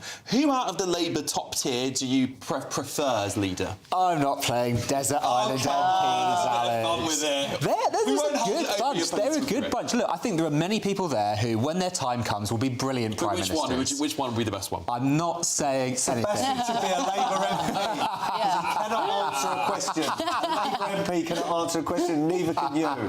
Big talk, Adam. Big talk. Putting yourself in the cabinet, sometimes standing for election. No way. Not a lifestyle I want. No. I like coming on the telly and talking rubbish. He wants to get away with his licence in a second. A lot of Labour MPs come in here and talk rubbish, but you can still do that. But I seriously, because I mean, there will be so many British people who are thinking, for goodness sake, right? We saw the end of that Tory government and we were all grateful it was over. I think we all saw the writing on the wall. I think they saw the writing on the wall finally towards the end. And we thought, and I actually thought when Labour got into power, this is going to be so boring because they're going to be really organised. They've had 14 years to get their act together. But what an absolute disaster 16 months have been for Keir Starmer. He's relaunched the government I don't Oh yeah, care. yeah, we do. I think he's on like 23 resets since becoming Labour leader. It's a hypocrisy for me. They spent all those years attacking for the Tories for things, and they've done the same things but worse in the last 18 months. It's the lying to the British public and the contempt that they're treating us with. Do you think it's they're hated. Do you think it's that moral sort of high ground before the election? You know, calling for Boris Johnson to resign over certain things, calling for everyone and their dog to resign. That's got them into the real trouble. Do you think the public would have more grace for them had they not been such an attack dog before the election? Yeah, and I'm hearing, look, it might be wrong, but I'm hearing Keir Starmer hasn't even spoke to some of the Labour MPs that have come in since the last election. Now, that's the Prime Minister. Apparently, this is from a source that he's very unapproachable. You can't speak to him. He's like a robot. I wouldn't want someone like that as my Prime Minister. If I'm an MP, I want to be able to come to you and say, Prime Minister, we've got a problem in my constituency. There's anger in the party, I mean, obviously on the left, but also on the right, because he's sort of, he's a bit in the middle. He doesn't really appeal to the right or the left. He tries to appease both, and as a result, you end up pleasing no one. And the thing is, the voters have made up their mind about Starmer. His reputation is, I think, irrecoverable. And I think the next leader and the May local election is going to be a really tough time, and I think that could be when the coup actually comes into force, and then either Streeting or Mahmood or even Miliband, even he's actually, his name has been floating around, get their 80 MPs to support them. But it has to be a cabinet minister. It can't be someone like Andy Burnham, who's not an MP. He's, I think, out of the picture. Yes, agreed. But he'll throw his support behind somebody. Probably Rayner. And I'll give you yes, I think you're probably right. I'll give you the final word on this, Sebastian, just for a bit of balance. Do you think the Prime Minister is just, unable to appeal to any side, the right and the left? You think he's just stuck in this sort of intelligentsia part of the public that might get him, the lawyers and such? Well, there are a lot of coalitions you have to manage, don't you? Labour, having the majority it has, is losing votes to the left and to the right, and you have to bear that in mind. And I think that's... Is that because of Keir Starmer, though? Is that because of his... I think that's just the nature of being in the centre of politics. There are people who are going to come at you from every side, and we have to remember those who are going to the Greens, those who are going to the Lib Dems, and make sure we are speaking to them as well. OK, well, there you have it, everybody. We'll stay tuned. I don't think he's got long left. I think Ellie's right. I think the local elections next year will be when he goes, but I think between now and then, I think there's going to be a lot of plotting in and outside of Downing Street. Anyway, time for the Great British Giveaway now. There's just 2 weeks left to grab your chance to enjoy Christmas on us. 40 grand in tax-free cash, shopping vouchers, a GB News goodie bag. Here's all the details you need to win. There's just 2 weeks left to see how you could win your Christmas this year paid for by us. First, we'll give you an incredible £30,000 in tax-free cash so you can have a brilliant new year. Then we'll give you a further £10,000 cash to spend on all your Christmas presents, the decorations, even the tree. Christmas lunch, that's on us too, with £1,000 in shopping vouchers to spend at your favourite supermarket. Finally, a GB News Christmas goodie bag. And the best news? You'll get it all in time for the big day. For another chance to win, text WIN to 63225. One entry costs £2.50 plus one standard network rate message. Or text BONUS to 63225. 5 entries cost £5 plus one standard network rate message. Go to gbnews.com/win. Entries start at £2.50. Call 0903 686 3232. Calls cost £2.50 plus your network access charge. Or post your name and number to GB17 PO Box 8690 Derby DE1 9TT. UK only. Entrance must be 18 or over. Lines close at 4 p.m. on the 28th of November. The winner may be contacted live on GB News, week commencing the 8th of December. Please check the closing time if listening or watching on demand. Good luck. Coming up next, we'll check in with our top royal insider Charlotte Griffiths for a royal roundup as the dust settles on the monarchy after Andrew was sensationally stripped of his titles. What's next for the nation's most famous family? Find out in 3 short minutes.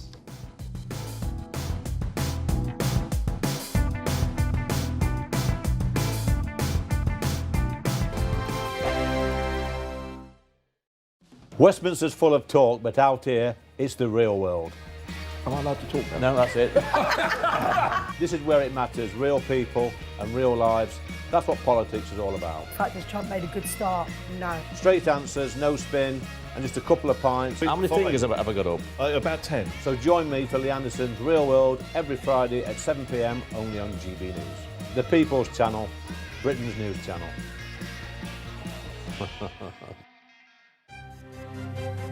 GB News Breakfast, every day from 6 a.m.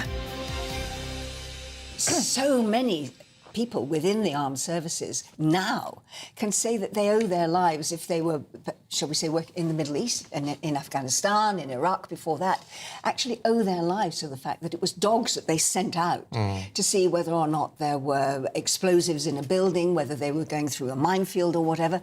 So I think we were just talking previously, of course, Hannibal uses elephants. And there has not been a single year since the end of the Second World War when we have not had a conflict of some sort, and animals are still being used. We don't have horses used in the same way, obviously. We still had the cavalry, which is why 8 million horses were lost. Horses, donkeys and mules were lost in the First World War. But they weren't just the cavalry horses. They were the horses that were pulling the guns, that were delivering the armaments, that were carrying out the wounded. And what is interesting is, today in the 21st century, in Ukraine, who are leading the way in using drones in modern warfare, they are doing what they did in the First World War, and they're using horses, donkeys and mules to take the wounded out. The wonderful memorial that we have on Park Lane, it's there and it recognises that it was horses, dogs, donkeys, mules, and if you look, because they have individual statues of them, but if you actually look at the memorial itself, you will see pigeons, dolphins. I mean, we know that dolphins are being used. As human beings, we share this planet with millions of other animals. And for centuries, we have used certain animals and abused them, used them and abused them, and got them into service with us. GB News, the People's Channel. You want to know what's really going on in the corridors of power? Labour don't know what to do with you half the time, and that makes you quite lethal in the chamber. Get behind the headlines with Chopper's Political Podcast. Join me, Christopher Hope, as I sit down with the great and the good of British politics. We'll see where this ruling takes us. These are the stories shaping our nation. Chopper's Political Podcast, available now on all platforms. Listen in and stay ahead.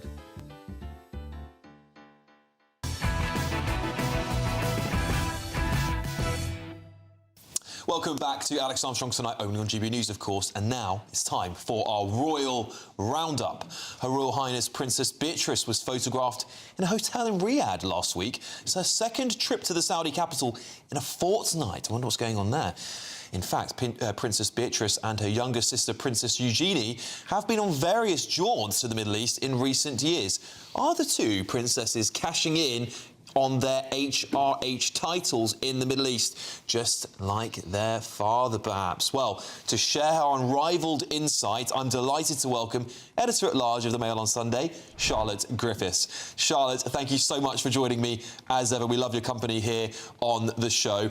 Tell us about this story with Princess Beatrice and Princess Eugenie. Well, inevitably, the eye of Thorin, the spotlight, is on Eugenie and Beatrice. And in the build-up to the Andrew saga, and during the worst of it, most articles, most commentators said, you know, these girls shouldn't be blamed for the sins of the father. And that's fair enough. And apparently they're very nice girls. However, they then went ahead and did several events surrounding Riyadh, and there's a sort of Middle East Davos, they call it.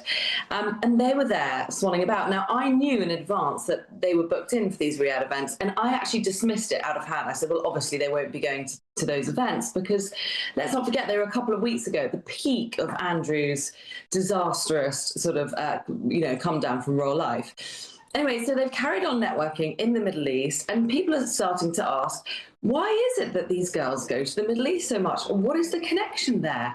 Are they a chip off the old block? Don't forget, they doted on their father. You know, their father has basically trained them from birth. Their father was their financial advisor.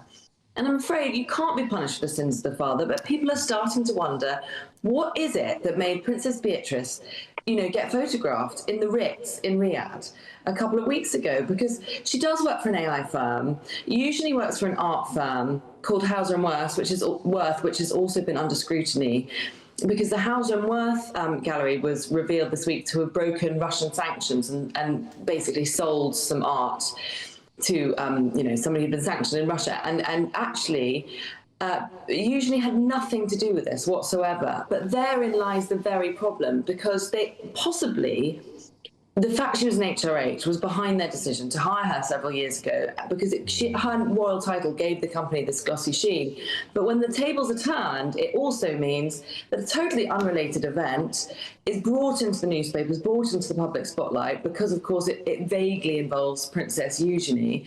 And for me, that just highlights, I just wonder whether these girls have got jobs and got meetings because of who they are, as well as, you know, obviously their talent in these fields. But for me, I just feel their HRH status is under scrutiny at the moment. I certainly agree, Charlotte, and it will raise the question because, of course, we heard after all the scandal with Andrew, of course, that Prince William is looking to get that royal family a lot tighter when he takes the throne. Do you think this for me, stuff like this will throw them in the kind of light that may make William, beg your pardon, raise an eyebrow at their future in the royal family? Do you think that perhaps he'll be scrutinising them quite a fair bit?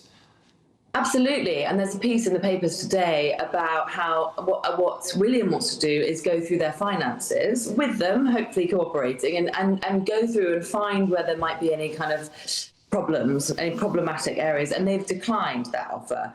And meanwhile, the King has offered to second one of his senior aides to them to help them with their brand management, you know, image management, and really just help them, because I'm sure they're actually emotionally suffering in the wake of all this as well. And they've actually politely turned that down as well.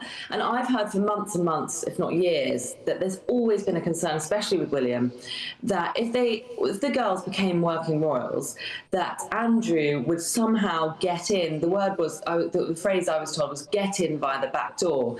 And by that they meant that just Andrew can't resist the temptation to have a little word in his daughter's ear, find out what's going on, probably lean on them a little bit in a way that's unfair to them, just because of who he is and just the nature of his, you know, what he's like, and the fact that the girls are incredibly close to their father. So I'm afraid they do kind of get punished for the sins of the father. Whether you think that's right or not, I don't know, but it doesn't stop it possibly being a fact. Indeed, it does. I want to talk about a more popular royal. Princess Anne has been spotted visiting, well, she's going to be visiting Singapore. I believe she has already, to mark 60 years of diplomatic relations with the UK. Of course, she's been dubbed the hardest working member of the royal family.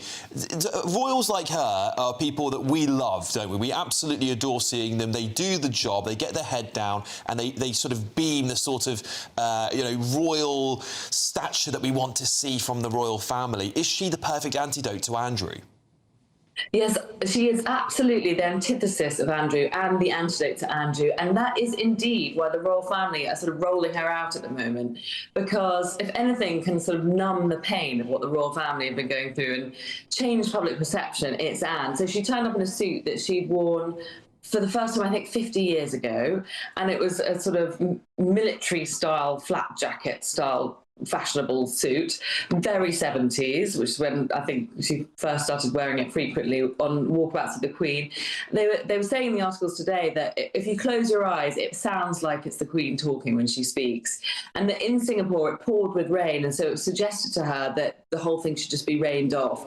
And they were told under no circumstances that Princess Anne never gets rained off.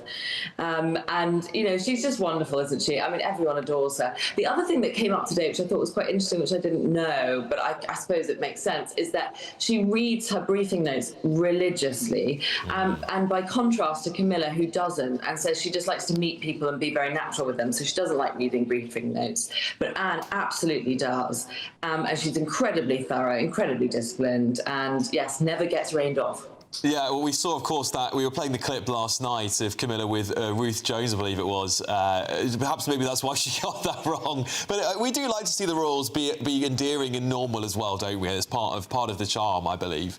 Of course, I want to ask you about the Princess of Wales as well, Catherine. I saw this clip today. It caught my eye because she's encouraged people to embrace the beauty of change. In this latest video she's posted on their Instagram account, Catherine signed off the post with the caption, "Autumn autumn, a season of reflection, growth and deeper connection. Embrace the beauty found in change as we prepare for winter's rest. Marks it with C at the end. Is this a part of a campaign that the Princess of Wales is using to talk about cancer experience, but also to help us as a country reflect going through difficult times politically, perhaps? What's behind it all? Yes, but because it's an autumn video, she talked a lot about embracing change and letting go of the past. And I did wonder, is this a nod to what's going on in politics or the Andrew saga? And what it is that Catherine, at every change of season, releases a video as part of her Mother Nature series. And this was inspired by her cancer journey. So when she was battling cancer, she found that nature was the best thing for her, the best healer for her. And she famously walked in the woods, most days when she could. And so in the spring, she released this first video, and then obviously another one in the summer, and now we've got the autumn one. They're getting more and more poignant, actually. I think the scripting's getting much better. I really enjoyed this one. I must be a schmuck, because it was a bit soppy, and I totally fell for it. It was really well written. Her narration's getting a lot better as well. And it's just a really nice message from Catherine, really, at the change of each season, and reminding us all to connect to nature. And it's a sort of message of hope from Catherine, and very much in her wheelhouse of what suits her as a working royal. And yeah, it's kind of a wistful look at the future and what lies ahead. It was really lovely to see, actually. And I think it's very refreshing when we see the royals engage with us, particularly over things like social media, because that's kind of a lot of the way we take that royal message now, isn't it, directly to us. So it feels a lot more personal when they're talking to us that way rather than down the barrel of a camera, perhaps. So nice to see that. Charlotte Griffiths, thank you so much for joining us, as ever, to talk us through those royal stories. Please come back again and tell us more soon. Thank you. Well, coming up, we'll bring you the very first of tomorrow's front pages, hot off the press. I wonder what's going to be dominating them. I think I've got an idea. What do you think? Don't move a muscle. I forecast a perfect holiday in the sun. Weather looking good then? For sure, and no worries about our travel insurance. All Clear Travel Insurance sponsors GB News Travel Destinations forecast. Not so much sun across parts of Europe, particularly in the west, spells of rain and some strong winds here. We're also expecting some thunderstorms across parts of the Balkans and Greece. We've still got the remnants of Storm Claudia, bringing spells of rain, strong winds to parts of Portugal, Spain and also northern Morocco. Plenty of showers across central parts of the Mediterranean. These showers turning heavy and thundery across parts of the Balkans and areas of Greece. A mix of sunshine and further showers into next week, and feeling a little bit cooler than of late as well. All Clear Travel Insurance sponsors GB News Travel Destinations forecast. Hello there, good evening. Welcome to your GB News weather update from the Met Office.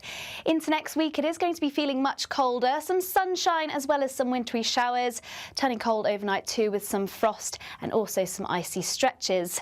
Back to this evening though, and there is a chance we could possibly see some wintry showers, particularly where we see this cold front slowly sinking its way south, but for most, cloud clearing away, leaving plenty of clear skies. So it is going to be turning rather cold once again through the overnight period. A chance we could see quite a widespread frost, particularly across Scotland, northern parts of England and Northern Ireland. Also some patchy frost elsewhere across England and Wales. Possibly some icy stretches, mainly across northwest England, and still some showers skirting around North Sea coasts.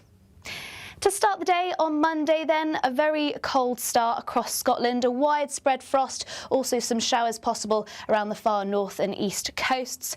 Northern Ireland and northwest England too should see quite a bright but chilly start to the day.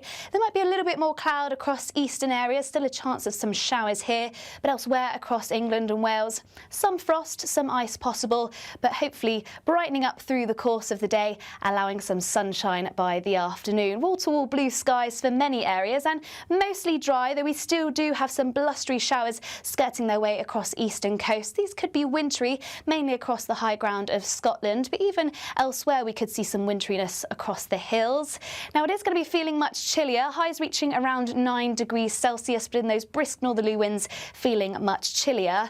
And Tuesday will bring a very unsettled day across Scotland, some quite strong winds, some gales possible, which could lead to some blizzard conditions. Quite a lot of snow affecting Scotland on Tuesday, so definitely one where we could potentially see some Met Office warnings in force. Elsewhere, a mix of showers and also some sunshine, but next week it's certainly going to be feeling much colder. 5 hosts, 5 opinions, 5 fearless debates, 5 unfiltered takes on the day's news. 5 reasons not to be anywhere else on Saturday night. This is the Saturday 5. You got me. You got me good there. Britain's biggest Saturday night TV show. It's not a bad brand. Yeah. Uncensored. Very, very racy tonight. On the unpredictable. What does she say? Can you translate it for us? And always entertaining. And how can a country go from being led by William Wallace Saturday nights from 6 p.m. only on GB News, the People's Channel. Britain's news channel. You're going to want to stay tuned, trust me. At GB News, we love to hear from you, our loyal community. So drop us a line at gbnews.com/yoursay. There you can talk to each other and also to the presenters live on air. gbnews.com/yoursay, because GB News is your channel, Britain's news channel.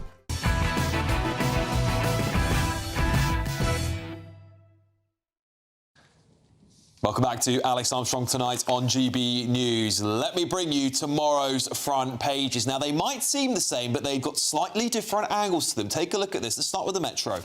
Cruel to be kind. Biggest migrant reforms for a generation. The Eye. Asylum seekers face 20-year wait to settle in UK as new protests held at migrant site. The Guardian. Most sweeping reforms to asylum rules in a generation to be unveiled. Now, here's where it gets interesting. The Mail.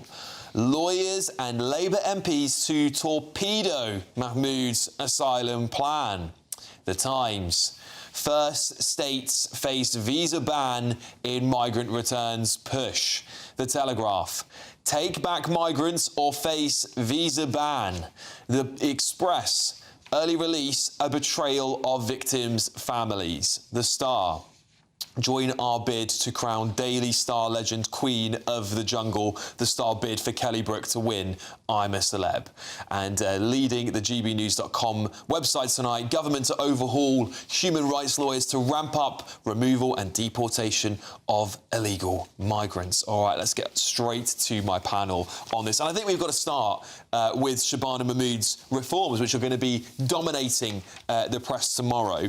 Of course, she's talking earlier about this 20-year wait now for any migrants coming to the country to get this status. What do you make of it? Well, the first thing to say is this Denmark system actually, in the last 10 years, has reduced the number of asylum claims by 90%. So this is a good thing.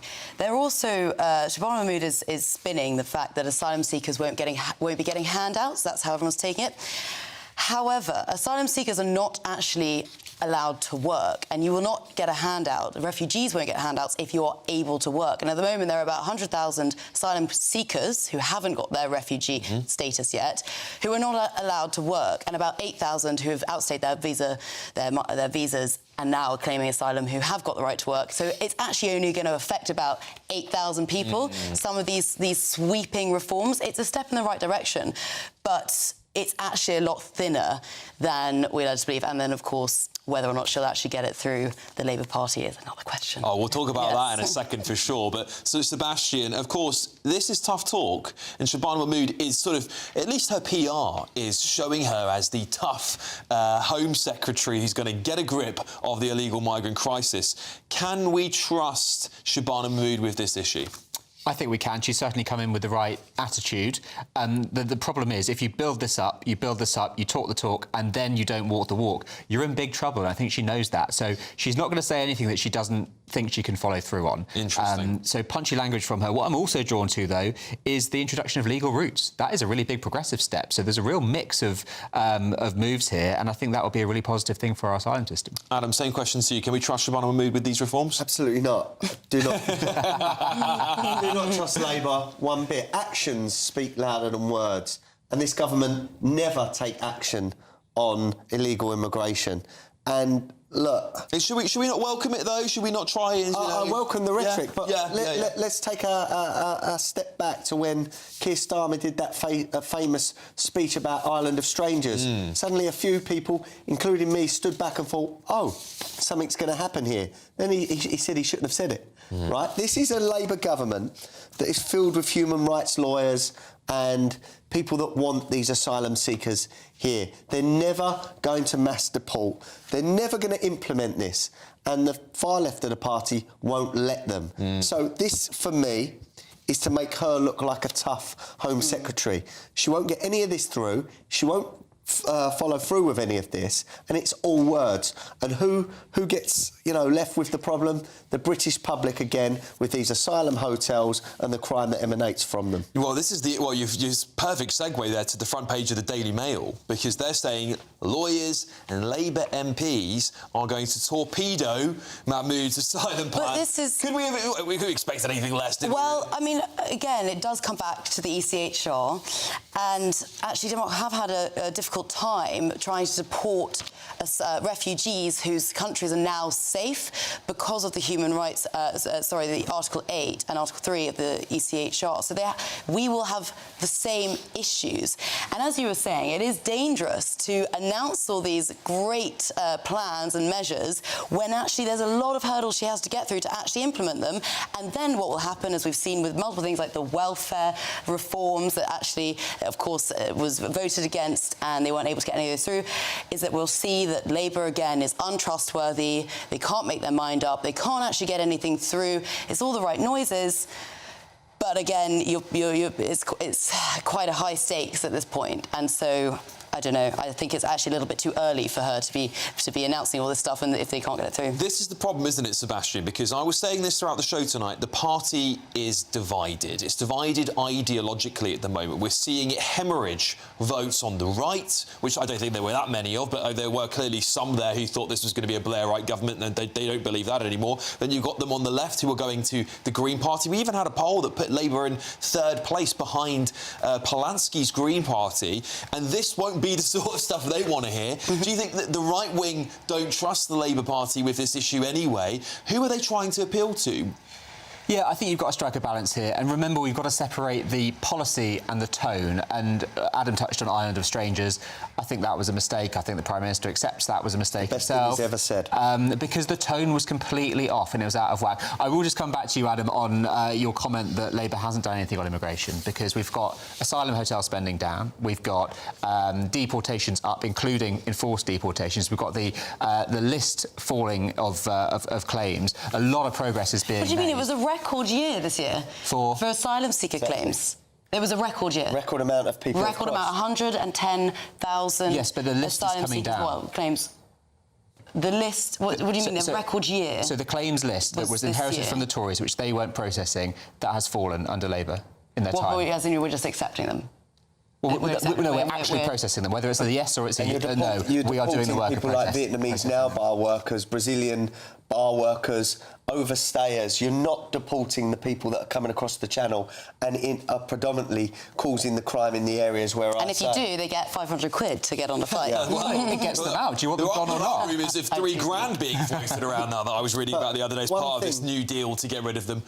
Germany are deporting Syrians and Afghans. They're part of the ECHR. We can do that too. We can ignore the ECHR. Greece turned around the boats. Nothing ever happened to them. If there's a will, there's a way. But there isn't a will, as I said, from this Labour government that is filled with human rights lawyers and lefties that want these people here. But also you have to remember that these human rights lawyers who are actually acting on behalf of these asylum seekers, they are there to do their job, and so they will try and find a loophole because they have to act to the best of their ability. And so if there is a loophole via the ECHR, they will use it. Otherwise, they wouldn't be a very good lawyer if they didn't. No, that's certainly true. It feels like in the UK we're sort of the only ones that actually listen to all of these rules. The rest of Europe don't. That's the problem, isn't you know what I mean? We are just so... I mean, other governments in Europe would just go, sorry, we're not listening to you. We're going to do what we want, we're the government. But here it's like lawyers first, everyone else second. I want to move on slightly because another angle on this story from the Times here. First states face visa ban in migrant returns push. So Mahmoud is going to name 3 countries that are going to face this new visa ban if they don't accept their migrants back. Now, I will try and find out if it's listed here. I think it's Angola, Namibia and Democratic Republic of Congo. There we have it. There we have it. So I suspect, Angola, Namibia and the Democratic Republic of Congo. I think people would have asked for that to be a little bit wider, but there's 3 countries Pakistan. there. Yeah, Pakistan, Afghanistan, one of the highest. Why are they not doing that? Well, it's on the list as well. Here we go. We might see that change. We'll read more about this, of course, and we'll get you the right information as we read on. But of course, I think the question will be, Ellie, is this the kind of tough action that British people expect?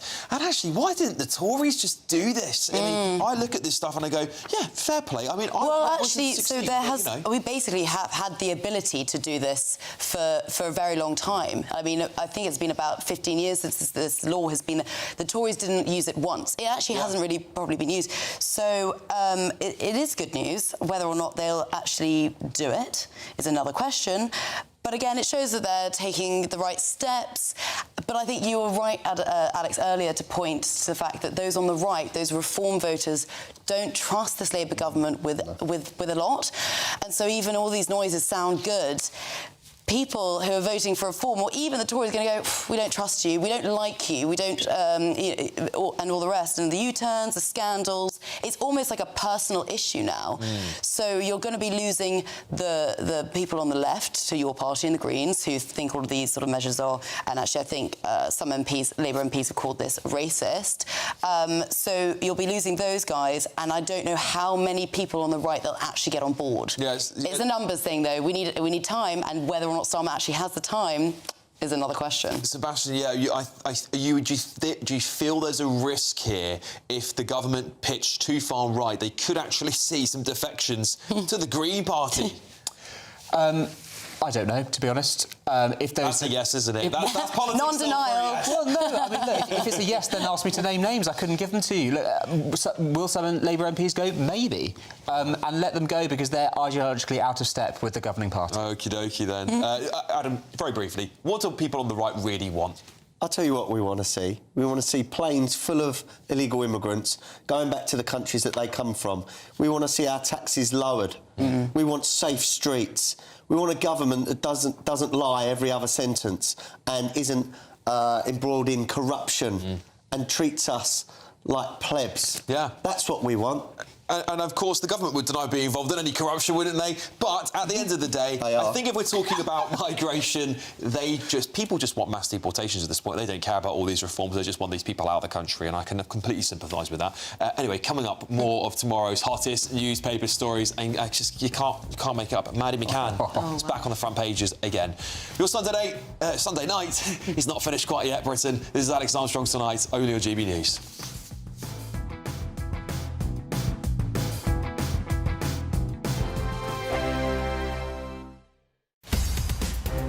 In the GB Newsroom, we bring you the news as it happens. With our team of dedicated journalists across the UK, we're ready to keep you up to date with what's happening every half an hour, every single day. Bulletins here on GB News, the People's Channel, Britain's news channel. I'm Camilla Tominey. This is GB News, Britain's election channel. GB News Breakfast. Every day from 6 a.m. Me and my mum, and it looks real, doesn't it? It isn't. I thought that was real when I first saw it. Yeah, not that you'll be able to see it, but anyway, it's me and mum. Things like that, AI is amazing, isn't it? Because your mum's no longer with us. Yes. You've got a lovely video of you hugging her. Yeah. Which is lovely. Which is not real, but anyway. It's but I liked it. Like the idea, I thought they've done it very well. Yeah. It's quite. But good luck to kids learning to tell the difference between all of that. Well, we are talking about education today. Lots of you getting in touch. Edmund says, my grandson ended up going to hospital with stress over his exams. GCSEs are too much, I think. They've gotten harder and harder. They're not like they were when I was at school. I only got 3 exams done at 16 and then I dropped out afterwards. What, you get 3 exams at 16? That's what Edmund got. He says GCSEs are much harder now. There we go. Peter says some of us were self-sufficient at 15 years old. We were growing our own food, we were collecting fuel for our fires, and we had paper jobs, not playing with phones and on social media all the time. That's a very good point. That's absolutely right. You know, people were fighting in the First World War and the Second World War at 15, 16, 17. And, you know, I mean, pressure. I mean, I just think I think we should teach kids to be more resilient. Yes. That's the thing. I think that you just can't say they've buckled and we see that as the latest stage. Some of you may agree with me, but I mean, everybody. I mean, how the heck?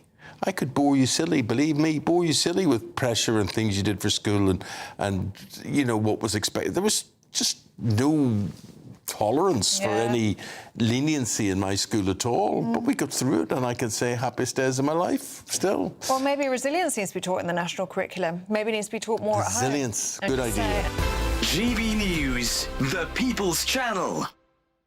Westminster, the ultimate clique. And you're fighting like rats in a sack. But here on the Camilla Tominey Show, we ask the questions the establishment media is too scared to ask. OK, let me ask you a straight question, because I know you're a straight-talking politician. Whether it's net zero, illegal immigration or law and order, nothing is off limits. You had the power then. Yeah, as I and say, now you've lost it. That's the Camilla Tominey Show, a politics show that's fearless. But no, let me finish my question if you don't mind, because it is my show. Sundays at 9:30, only on GB News, the People's Channel, Britain's news channel.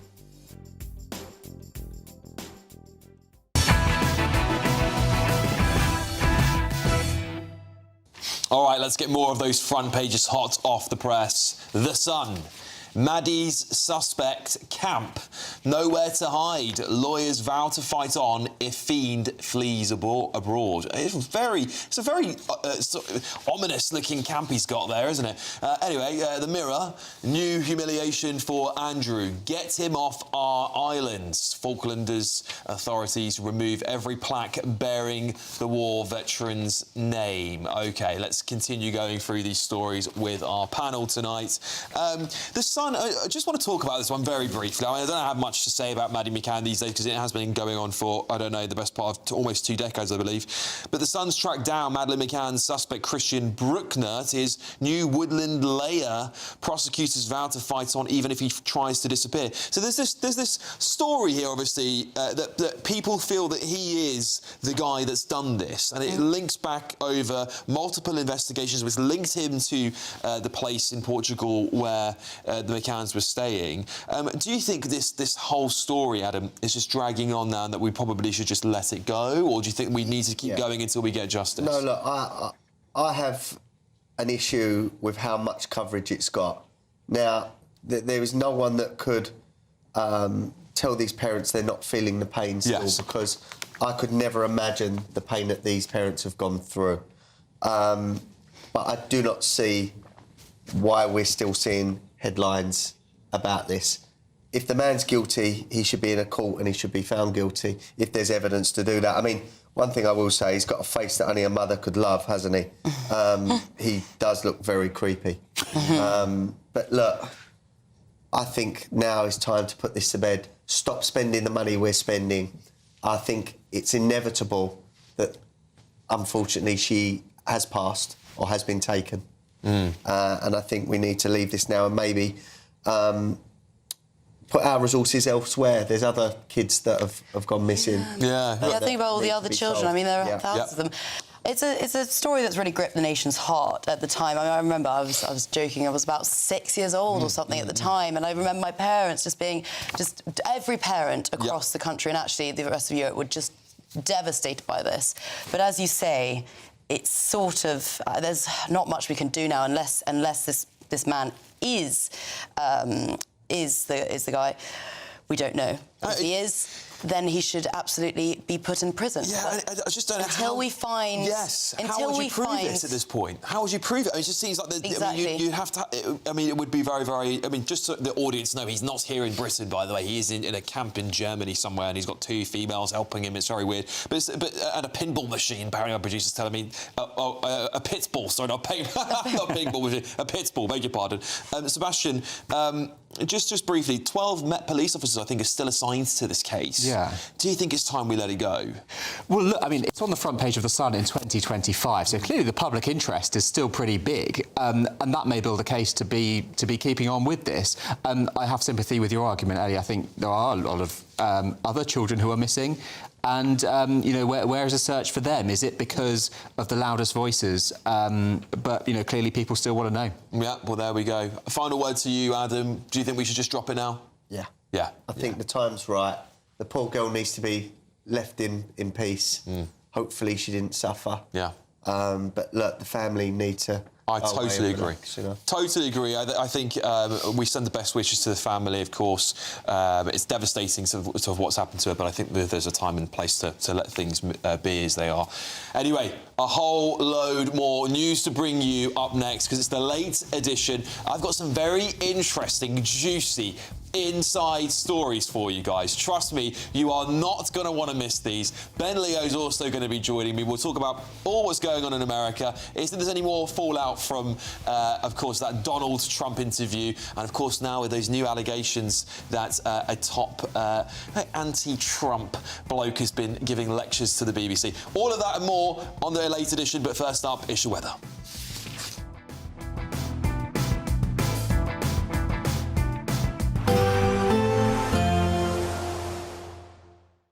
Expect warm spells with the odd rude interruption. Box Boilers sponsors the weather on GB News. Hello there, good evening. Welcome to your GB News weather update from the Met Office. Into next week, it is going to be feeling much colder, some sunshine as well as some wintry showers, turning cold overnight too with some frost and also some icy stretches. Back to this evening though, and there is a chance we could possibly see some wintry showers, particularly where we see this cold front slowly sinking its way south, but for most, cloud clearing away, leaving plenty of clear skies. So it is going to be turning rather cold once again through the overnight period, a chance we could see quite a widespread frost, particularly across Scotland, northern parts of England and Northern Ireland. Also some patchy frost elsewhere across England and Wales, possibly some icy stretches, mainly across northwest England, and still some showers skirting around North Sea coasts.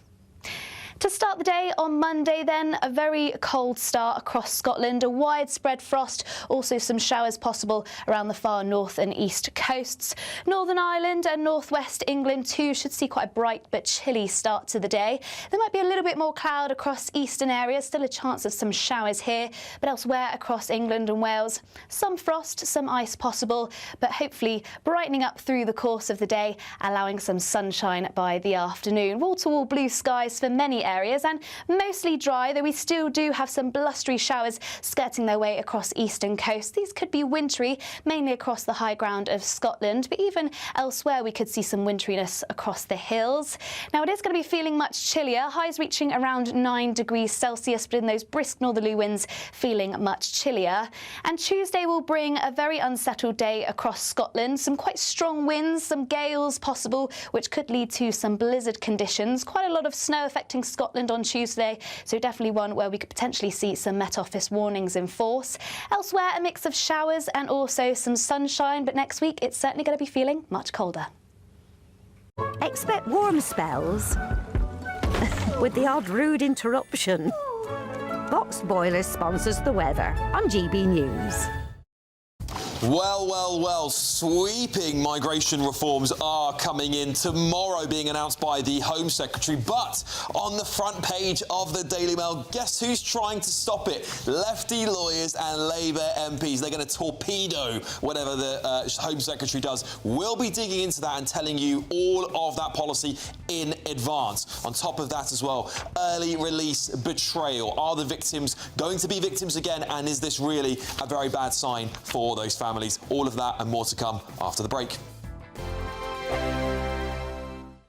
There's just 2 weeks left to see how you could win your Christmas this year paid for by us. First, we'll give you an incredible £30,000 in tax-free cash. Then we'll give you a further £10,000 cash to spend on all your Christmas presents, even the tree. Christmas lunch, that's on us too, with £1,000 in shopping vouchers to spend at your favourite supermarket. Finally, a GB News Christmas goodie bag. For another chance to win, text WIN to 63225. One entry costs £2.50 plus one standard network network rate message. Or text BONUS to 63225. 5 entries cost £5 plus 1 standard network rate message. Go to gbnews.com/win. Entries start at £2.50. Call 0903 686 3232. Calls cost £2.50 plus your network access charge. Or post your name and number to GB17 PO Box 8690 Derby DE1 9TT. UK only. Entrance must be 18 or over. Lines close at 4 p.m. on the 28th of November. Please check the closing time if listening or watching on demand.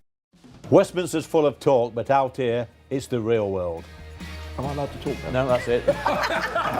This is where it matters. Real people and real lives. That's what politics is all about. In fact, has Trump made a good start?